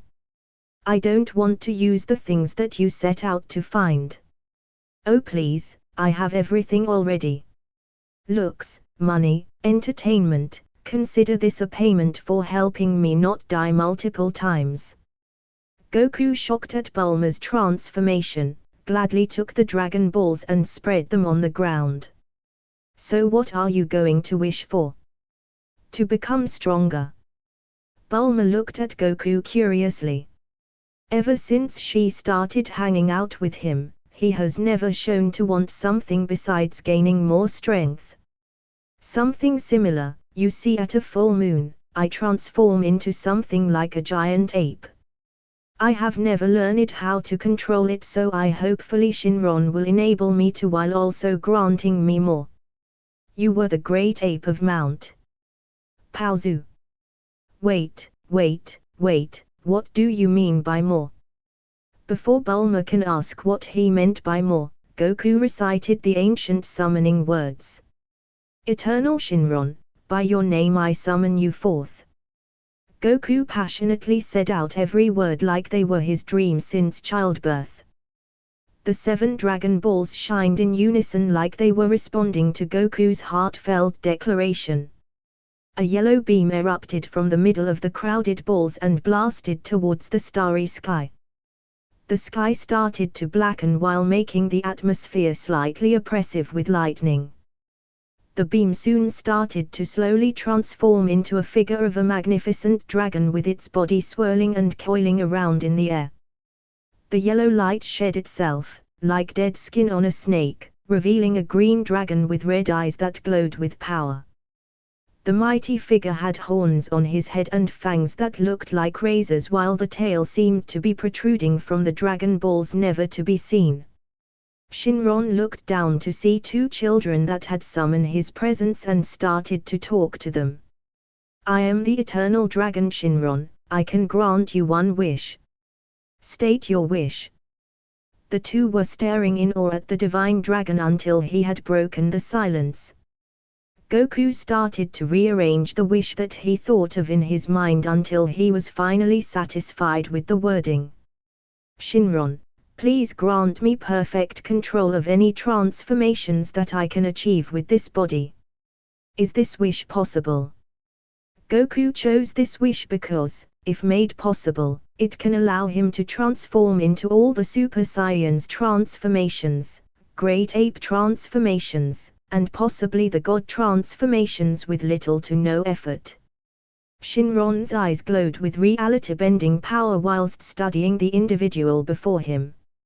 It took a few seconds before he spoke again. Your species have unlimited potential with many stages at that. I will not be able to grant you perfect control over your transformations as it is beyond my power. However, I can grant you a better understanding of your body, making you have the potential of perfect control while making it easier to control your transformations. Is this suitable? Goku, although not achieving his overpoweredness in seconds, was still excited at the wish that will be granted. He expected Shinron not to be able to make him overpowered but still wanted a wish similar to the one he made, so it all worked out in the end. Yes, it is. Thank you. Very well. Shinron's eyes glowed once more. Your wish has been granted. Farewell. Shinron, with his job done, retracted into the Dragon Balls as quickly as he came. The Dragon Balls together rose in a blindly yellow light until each one dispersed in different directions. Goku, while staring at the departing Dragon Balls, felt like something click into his brain. He suddenly felt like his body was acting differently and felt weird. It wasn't long before a blinding pain similar to the one that brought him to this world started to attack his brain from all sides.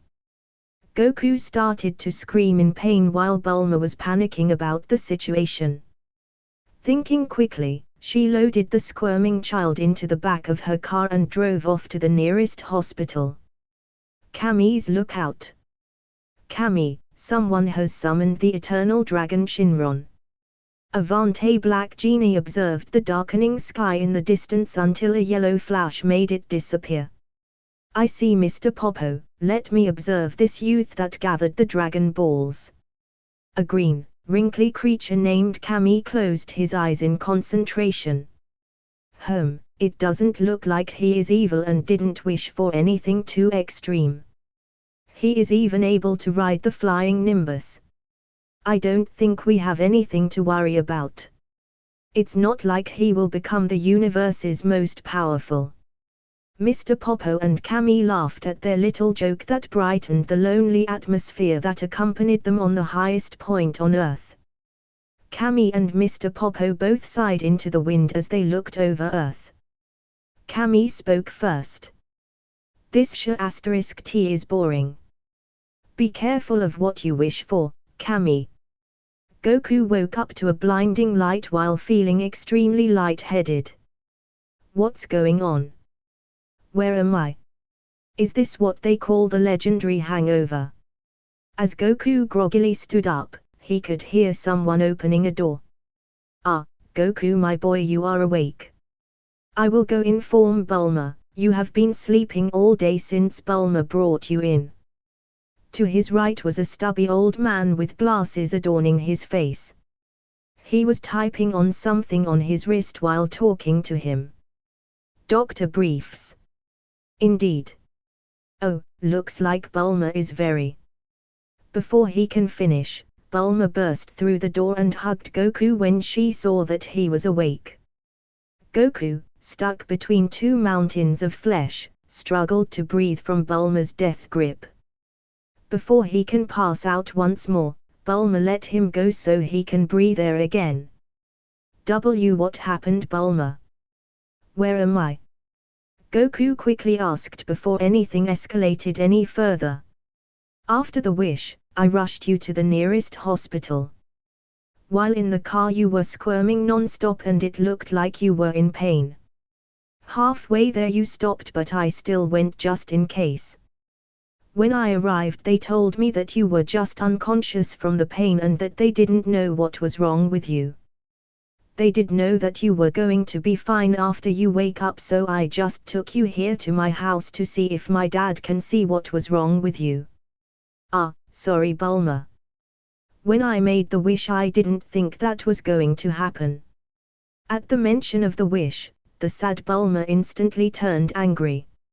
She slapped him right on his cheek, leaving behind a red mark. You little. I can't believe you made a wish that would hurt you like that. Do you know how worried I was? HMPH. Bulma stormed out after her little rant, leaving Goku with her father. That was a sight to see. Well, Goku, I couldn't find anything wrong with you even with all my tools. If it wasn't obvious from your great ape transformation and tail, you aren't human. That's all I can infer. I will have to up my technology after this. Goku, feeling a little embarrassed, decided to ask, will Bulma be alright? She seemed pretty mad. Bulma's father looked at Goku with an amused expression. She was pretty shaken up when she saw you in that state of pain. She should be fine soon though, just give her some space. I will give her some space. I must have shaken her up really bad. Tell her that I will be training at Master Roshi's place for the time being. After receiving the curt nod of Dr. Briefs, Goku made his way out of the laboratory to head out to Master Roshi's place. As much as Goku wanted to explore his newfound powers that Shinron unlocked, he would be late to arrive at Master Roshi's training. After a short while on Kin Town, Goku is finally able to see Master Roshi's place in the middle of the ocean. On that island, Goku can see Master Roshi talking to a short cue ball with perverted expressions on their face. Sitting on a chair, one could also see a pig just lounging around doing nothing. Hey Master Roshi. I am here for my training. Goku swooped down and hopped off Kin Town next to the two bald martial artists. Oh, it's you. You are here for training as well. I almost forgot. Who are you, kid? The great Master Roshi here already as a disciple. The short bald kid had 6 dots on his shiny forehead to compensate for his lack of nose. He snorted at the new arrival in disdain. Now Krillin, I did also promise Goku that I will train him. But of course,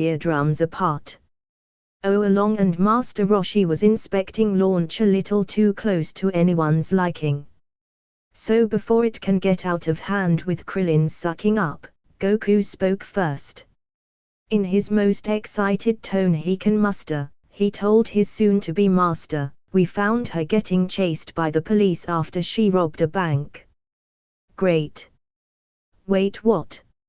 Master Roshi looked a little flustered at the explanation that this innocent-looking girl is a criminal. DD does not matter. Ha ha. You two are my disciples now. Hurry, wear this uniform. Master Roshi handed everyone what looked like black lingerie, looking at Launch quite expectantly.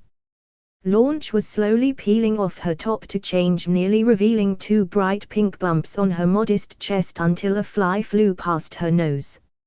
Achoo! Her previous blue hair instantly turned blonde, like the other color was just an illusion. She promptly stopped what she was doing to inspect the situation. She quickly pulled a submachine gun out of thin air and started blasting everyone to smithereens. You goddamn perverts! Dash. After arriving on the larger island that would serve as the Turtle School's training down, they quickly settled in. Launch quickly went inside the capsule house preparing dinner, while Master Roshi was preparing to test Goku and Krillin's speed. All right, you two, I want you to sprint from that rock to this tree. It is about 100 m, so do your best. Krillin started first because he really wanted to show his superiority and quickly become Master Roshi's favorite. He started in the standard sprint position with his arms touching the ground and his feet ready to bounce. Start. Krillin moved the millisecond he heard the first word. Moving faster than any normal eye can track, he arrived past in seconds. 10.3 seconds. You are really something. Before Krillin could boast any time his year, Goku quickly reminded Master Roshi that he was next in line. Ah, yes Goku. Ready. Start. Goku burst forward from his seemingly relaxed stance straight towards the tree like it was his worst enemy. Goku was a blur that Roshi nor Krillin could believe, and he soon also reached the tree. Time. Roshi snapped out of his daze at the speed of the young martial artists and looked at the time that he recorded.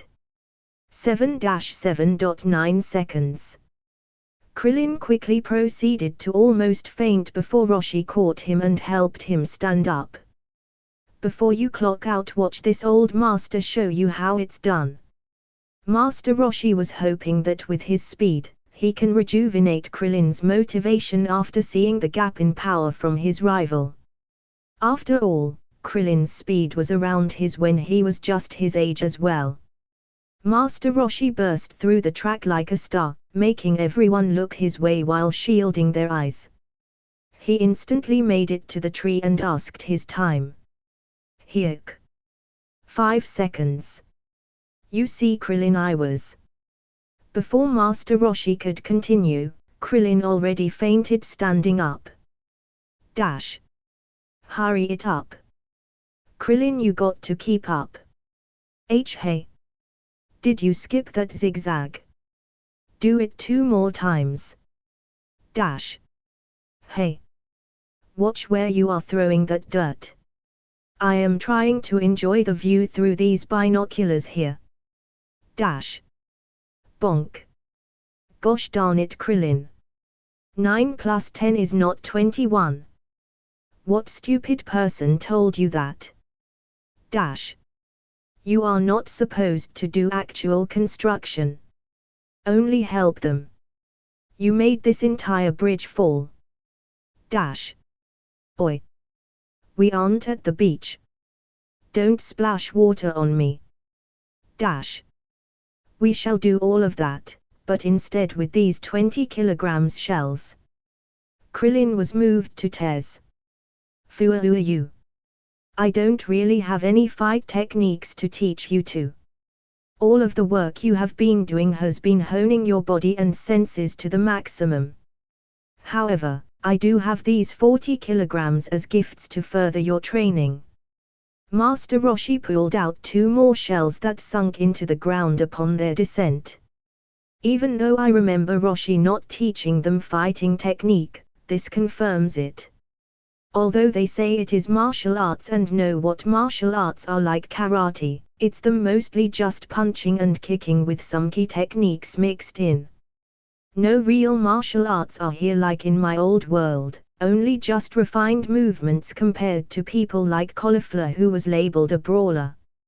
In my previous life, I never really learned any martial arts, but I studied a lot of them to have some mixed knowledge. This will give me an edge in fighting, so I hope I can fully utilize my knowledge in this body. Dash. Taking advantage of one of the few breaks that Master Roshi allowed them, Goku hopped onto Kintown to search for a desolate island when night befell. Finding one, Goku positioned himself at the center waiting for the moon to show itself. Today I finally get to see Shinron's wish in action. I don't expect to gain control if the Great Ape perfectly today, but some progress would be good.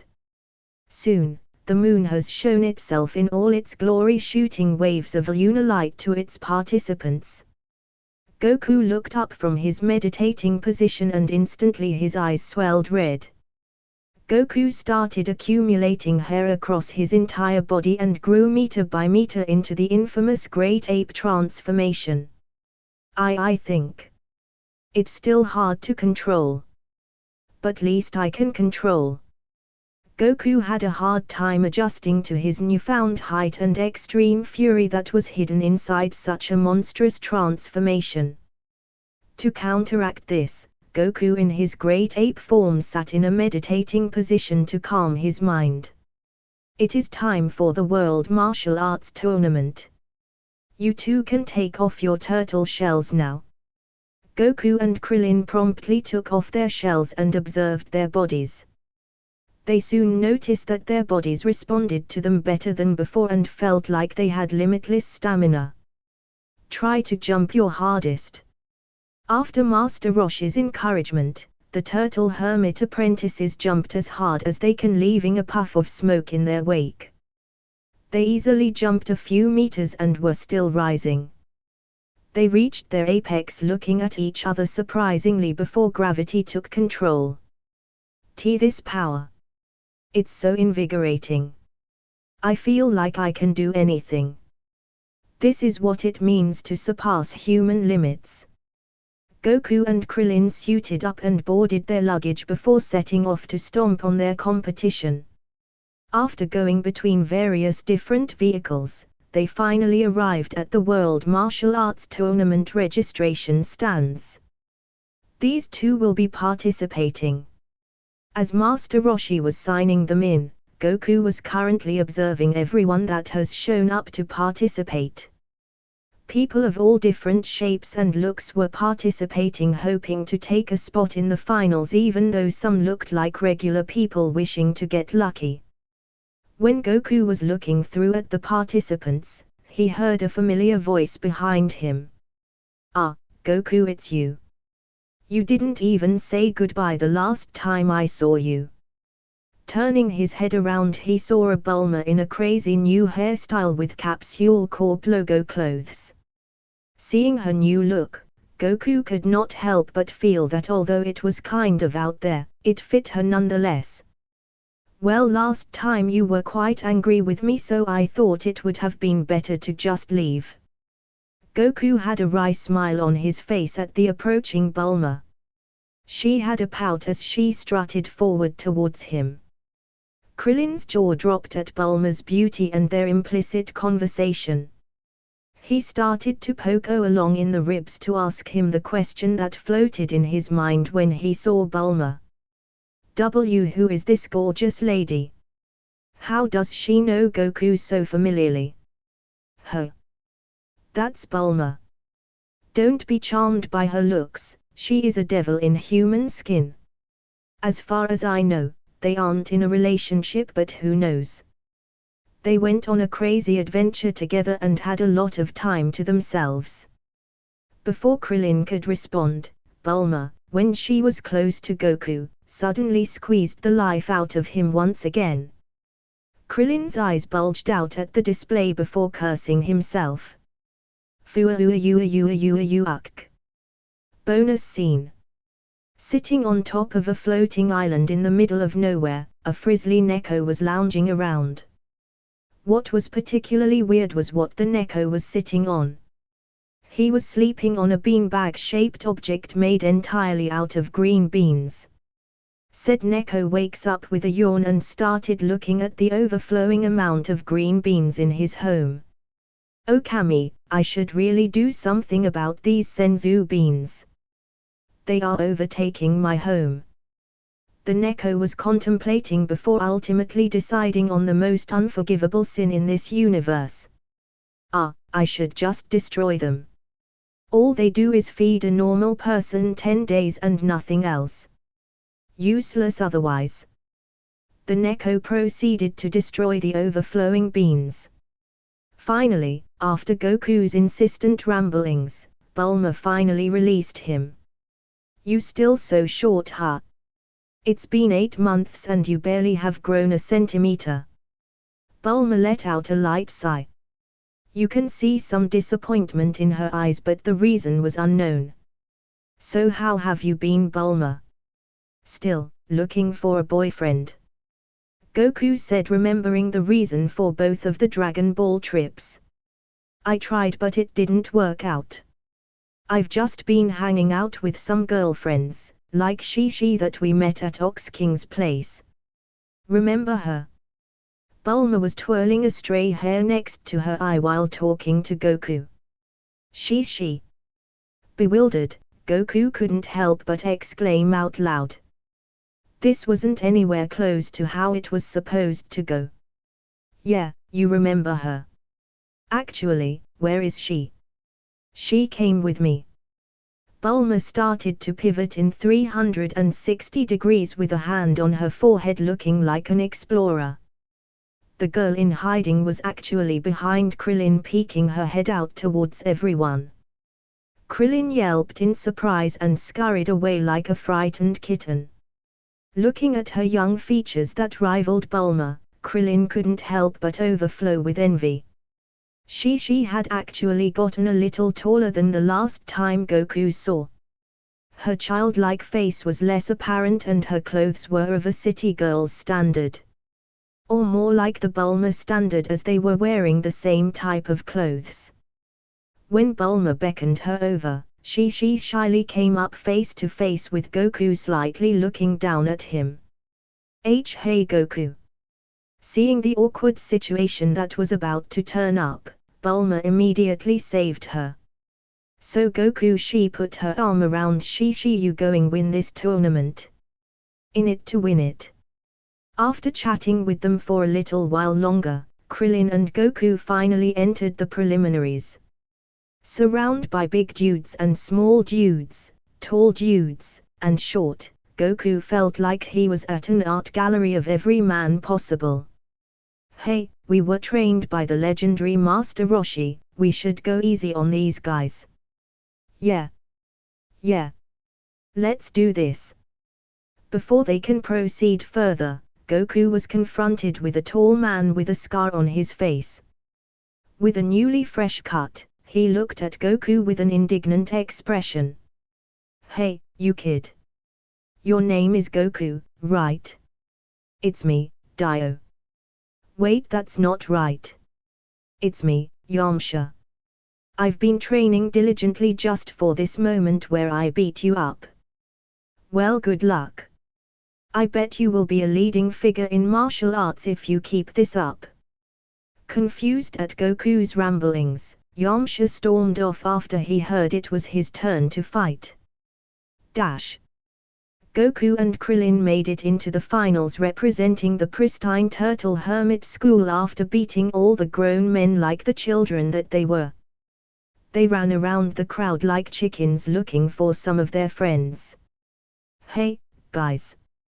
Goku finally found Master Roshi, Bulma, Shishi, and O along in the crowd as he pulled Krillin along to meet his friends. Phew, Goku isn't closer to any more girls. Wait, is that a bad thing or a good thing? Krillin couldn't help but ponder as everyone talked about their entry to the World Tourney. The Martial Arts World Tournament is finally going to begin. To all 8 contestants, please step inside the main temple. The announcer's voice was projected into the audience beckoning all finalists to him.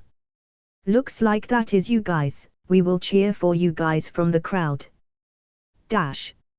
Inside the main temple, a crowd of martial artists are socializing and scouting out their competition.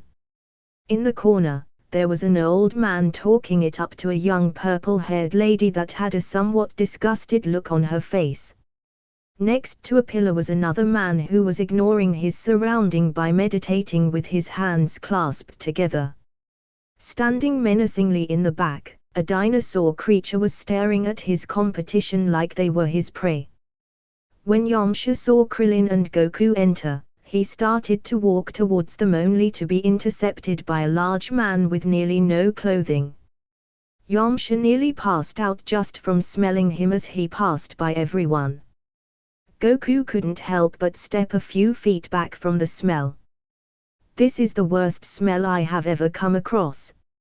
It's like everything smelly in the world decided to make a mutated baby. Before he can recover, a man with blonde hair filled with gel and sunglasses walked in the door. Contestants, please come and step forward, except you. He pointed at Bacterium while stepping back little by little. We will be doing a standard tournament style and we will decide the order by picking numbers out of this box. When I call your name, please step forward. Nom. No. 6. You are in battle 3. Jiran. No. 3. You are in battle 2. Bacterian. No. 2. You are in battle 1. Yamcha. I mean Yamcha. No. 7. You are in battle 4. Krillin. No. 4. You are in battle 2. Son Goku. When Goku started to walk up, he noticed that everyone's order is changing a little. The butterfly effect is becoming more and more apparent. It will only get worse and there is nothing I can do except prepare. No. 1. You are in battle 1. Looking at Bacterian's visible smell, Goku shivered and lamented his luck. Ran Fan. No. 8. You are in battle 4. Jackie Chan. No. 5. You are in battle 3. After everyone's match has been decided, the announcer told them the rules. The matches will be 1 round and will be decided if you fall off the stage or give up. Poking of the eyes or vitals will get an automatic ban, so restrain yourselves. Ladies and gentlemen from all over the World Martial Arts Tournament is finally going to commence. We have the matchups decided. It's going to be an exciting tournament with some interesting contestants. For round 1, we have Son Goku vs. Bacterian. The winner of the entire tourney will take home 500,000 zeni. Before we start, a word from our sponsors. Our *D-Bull gives you wings. Alright, let's hear it for our 2 contestants. On the right corner, we have Bacterian. He has never taken a shower in his life and has probably killed anyone that comes close to him with his smell. We are lucky he is wearing those shorts, or everyone in this arena would have probably died. On the left corner, we have Goku. From his attire, he presumably has trained under the fabled turtle hermit, Master Roshi. He is 13 this year, making him one of the youngest finalists ever. Let the first battle of the 21st World Martial Arts Tournament commence. A gong can be heard signaling the start of the battle. Bacterium started the battle with a disgusting gaze as he swiped at Goku. The smell penetrated everything and reaped whoever it touched. Goku quickly backed away from Bacterium like he was a pandemic. He just wished he packed a mask if he knew he was going to fight Bacterium.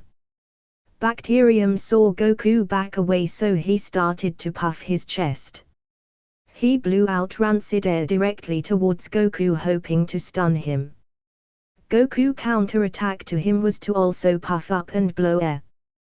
With Goku's lungs, he was able to successfully repel Bacterium horrid breathe right back at him.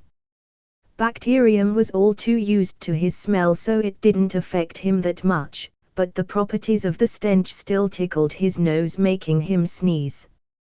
That was all Goku needed as he held his breath and approached Bacterium full of fighting intent. He punched him right in the gut, making him double over. To finish it off, he roundhouse kicked him in the face to make him fly off the ring. He landed off the stage with a crack as stars accompanied his vision. Bacterium is off the ring. What a spectacular first fight! On to the next fight, we have Jiran here on our right. A monster from the wild, he decided to come to show how weak humans are. To our left, we have Krillin. Former martial artist of the Orin Temple and current student of the Turtle Hermit School like Goku. He is also 13 like his fellow peer to come to participate in this competition. Let the second battle commence. Hey, I don't like fighting kids, come here, I got something for you. Confused, Krillin approached the dinosaur expecting something like a kid trick or treating. When he came close, Jiran swiped his tail, slapping Krillin a few feet away. Right before he hit the wall of the temple, he flipped over and landed his feet on the wall. I knew a monster like you would trick me. Krillin used his feet and sprang towards the surprised monster. He headbutted him in the chest, making him step back a few steps. Seeing that he is still doing well despite his full blunt headbutt made the bald monk fear him. You are pretty tough for a kid, but you are going have to do better than that. Jiran shot a feral grin at Krillin and rushed him. He clasped both of his hands and swung it down on the bald monk. Krillin used his heads to defend himself, but he still sunk down on the concrete with his arms shivering. Seeing that he is on the losing end, Krillin slipped out from under him. Seeing the dinosaur approaching him, Krillin was scared out of his wits. Knowing that he was going to lose if he didn't do anything, he put his arms behind him in a clasping motion. Came home. Saying the familiar words, Krillin was making his last stand. It took all his effort into making the signature turtle hermit technique. Krillin launched the blue beam at Jiran. Seeing the blue beam approach him, Jiran used his wings to fly up. Once he was up, he dived towards the shocked Krillin that still had his arms outstretched. He punched him right in the jaw, making the young man spiral out of the ring. What a puny human! Ha ha ha! Jiran was laughing boisterously to himself. Goku didn't expect Krillin to lose to Jiran, but he soon forgot out the specifics when he saw Jiran laughing. He shot a murderous glare at Jiran, promising himself to finish him while ignoring the flowery words the announcer said. This next fight we have coming up is Jackie Chun coming from our right. He is an unknown fighter and is a rising star. To our left we have Nam. Coming for a village far away, he is hoping to win for the sake of his people. Let the third battle commence. I am sorry, respected old man, I need to win for my village. I am not too sure about that. Nam approached the old man with a flurry of kicks that was a blur to any normal person. To his surprise, Jackie Chun was easily dodging all of them. Very nice potential, but you are severely lacking. Jackie, in the midst of dodging, threw a punch too fast for anyone to see. Nam's face caved in and he flew back to the edge of the ring. Just as he was about to go overboard, he used his toes to barely keep himself steady. Sensing the gap in power, Nam decided to go all out and jumped towards Jackie. He sent a karate chop to his neck only to be stopped by a casual counter. Jackie threw him upwards with a lazy expression. Infuriated, Nam used his ultimate move with his elevated height. X strike of the heavens. He crossed his arms in an X shape barreling towards Jackie. Just as Nam was about to crash into Jackie, Jackie's figure started to blur. Nam finally reached the ground, but instead of hitting Jackie, he went through him into the ground. Nam slowly came up with a dazed expression on his face. Behind him, Jackie materialized out of thin air and hit him hard on his back, sending Nam out of the ring. My after image got you a. As the announcer was declaring the winner, Nam got up and started to pack his things. Hey, nice fight, I see you are in a rush. Yes, I cannot wait any longer. You can get the water here for free. There is a well over there, help yourself. Jackie gave Nam a capsule knowing what he wanted. Nam, processing what Jackie told him, finally took his gaze away from the capsule to ask the old man some questions. However, when he looked up, Jackie was nowhere to be seen. Bonus scene. In a purple planet out in the far-flung galaxy, there stood a tall man with a very pale complexion. He had a ring around his neck as he sipped on his tea in front of him. On his other hand was a staff with a black orb on top as he looked into it. Seems something has happened a few years ago. I don't know what, but there were multiple tears in space in different spots across the universe. I don't know what happened, but I will inform Lord Beerus to see if he cares enough to investigate when he wakes up. After looking through it a little more, he put his staff down and started to eat the bagel-looking pastry in front of him. All right, ladies and gentlemen, we are on to battle number 4. On the right corner, we have the beautiful Lady Ran Fan. Her seductress motifs are second to none, as she can even have pigs drool over her. You know he is talking to you, right? Bulma was looking down at Oolong with a look of disdain on her face. Oolong was indeed drooling so much that Bulma and Shi had to step back a little when a puddle formed. At least Master Roshi isn't here. I am afraid of the venue turning into a lake. Where did that perverted old man run off to? Wait, why are we even hanging out with these perverts? Shi and Bulma were having similar thoughts as the announcer was introducing the next contestant. On the left corner, we have the ferocious Yamcha. Former desert bandit, his charming looks are put to waste when put to the real test.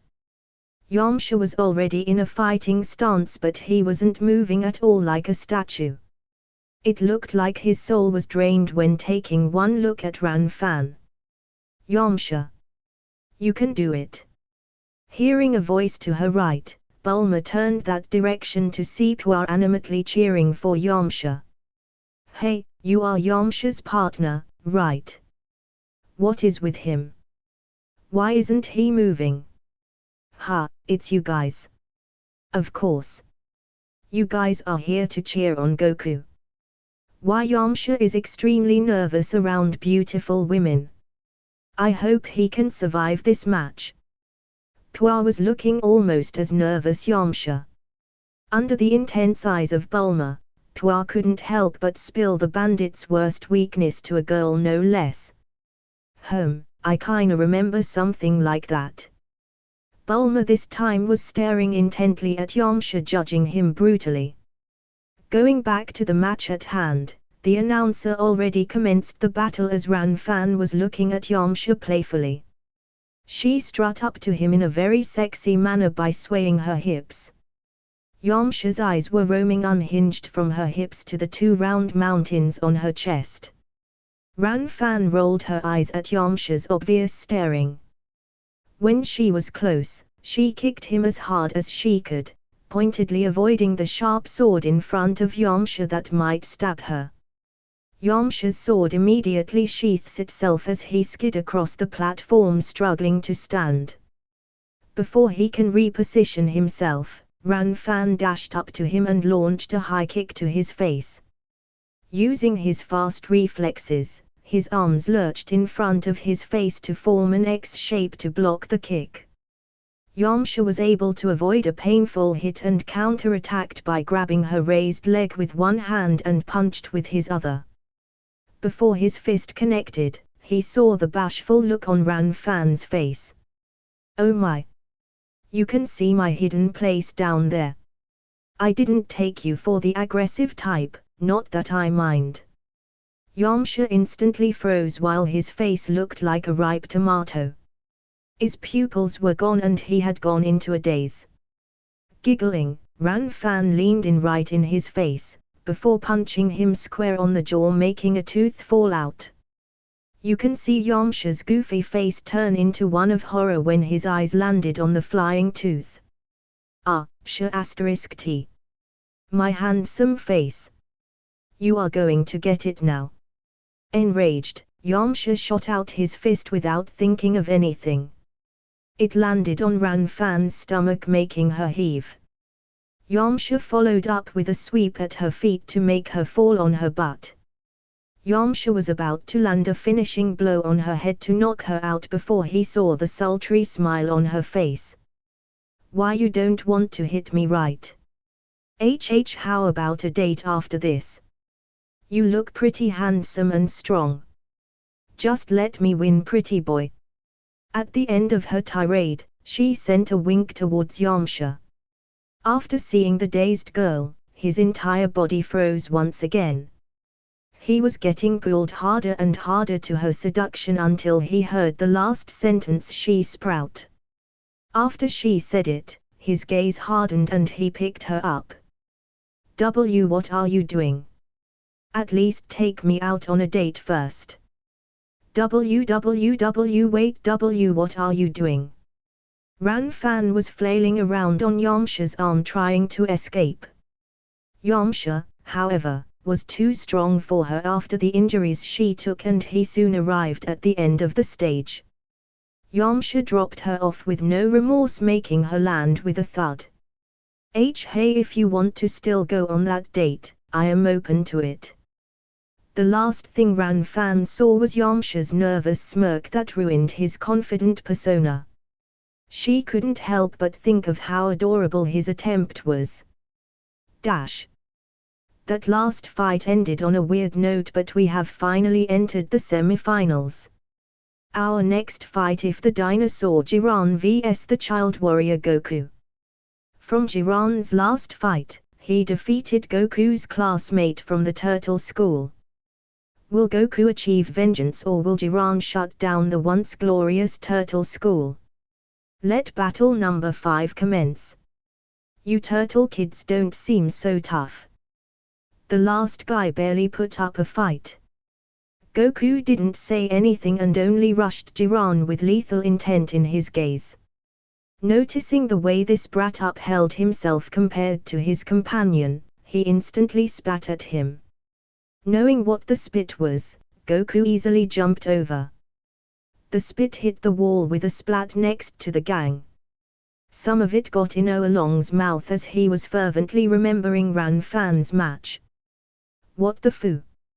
*CK, it got in my mouth. the grossed out Oolong started to hurl on the spot. Noticing the crisis before it happened, she screamed and kicked Oolong as hard as she can.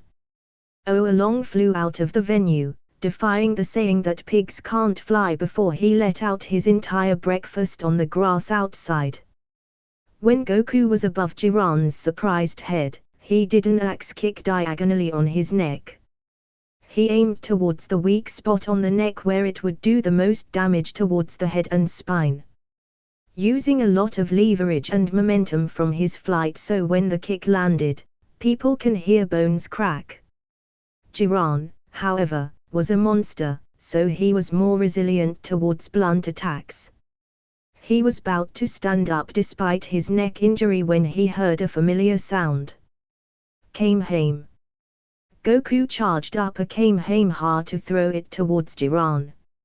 Feeling an immense pressure once again, he tried to fly away like before. This time, he felt something wrap around his right wing. Looking at the reason he couldn't fly, he saw a brown tail locked onto his wing, preventing him to fly. Ha! Goku finished his Kamehameha and blasted Jiran. Jiran blocked with his arms, but the pressure instantly crushed them and carried the rest of his body towards the temple wall. He burst through the temple wall and arched down until he landed outside the venue next to a certain pig's shit. Jiran didn't notice Oolong and couldn't hold it anymore. He vomited his breakfast of assorted meats and some of his own blood on the top of Oolong's head. Everyone else was staring at the match in shock at the sudden turn of events.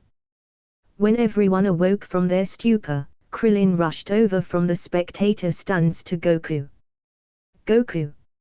I knew that you were stronger than me, but I didn't know by this much. Right now I am not too much stronger, I just used some techniques and tricks to get the jump on him. Goku wryly smiled at the easy victory as Krillin was still talking to him about the fight. After that short victory in Goku's favor, we have the second round of the semi-finals. The fan favorite Jackie Chun, who has surprised everyone with his old age, vs the literal lady killer Yamcha, who makes girls fall on their asses. Let battle number 6 commence. You have a potential young man. You will 100% be an important character in the future. Jackie Chun was stroking his hair while he said that. Thanks, old man.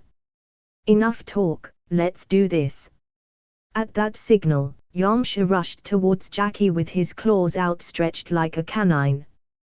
When he saw what Jackie did to powerful Nam during his match, Yamcha put out all stops. Starting with his opener, a mid-sweeping kick, Jackie responded with a duck at the perfect time. Seeing his opening, Yamcha rained down his claws towards the low Jackie Chun. Wolf Fang Fist. Jackie Chun, put in an awkward position, started to twist like he was in several different twister positions. Why won't you get hit?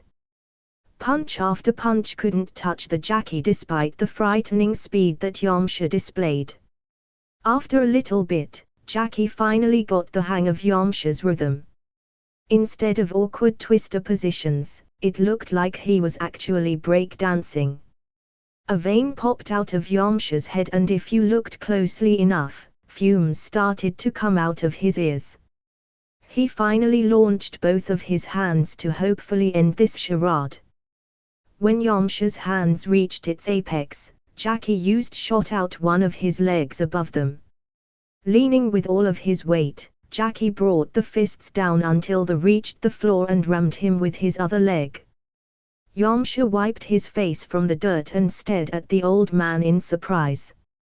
First Goku, then this old dude. Is my Wolf Fang Fist not good anymore?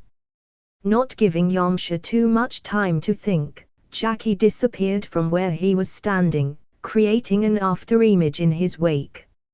Afterimage after afterimage surrounded Yamcha, making him feel impending doom from each individual. Yamcha finally lunged and sent his fist straight through one of Jackie's afterimage, making it fade from existence. Just as he did, something hit him in the back of his head, making it face plant on the concrete. Rising up, you can see another tooth fell out of place of the not so handsome anymore face. Increasingly frustrated, he desperately tried to tackle another afterimage only to go past it. The talented fighter did a flip and landed successfully on the ground. Feeling pleased with the gazes from the crowd, he turned around to face Jackie once more to resume their fight. Unfortunately, his face ran into a wall, instantly making a third tooth fall as he finally fainted.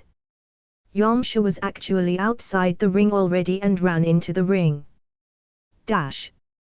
This is the moment you all have been waiting for. The final two combatants face to find out who is the strongest fighter under the heavens. On the right corner, we have one of the newest batch of the legendary Master Roshi's disciples. Living up to his master's name, the 13-year-old child has made it into the finals and has put up astonishing displays of power throughout the tournament. On the left corner, we have the unknown Jackie-chan that has just participated in today's tourney but has blown all competition out of the water. Who will win?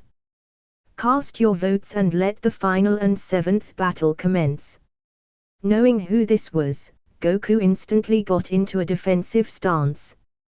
The two stared each other down before nodding at each other like they knew one another. Well, they technically did, but they didn't know that the other party knew that.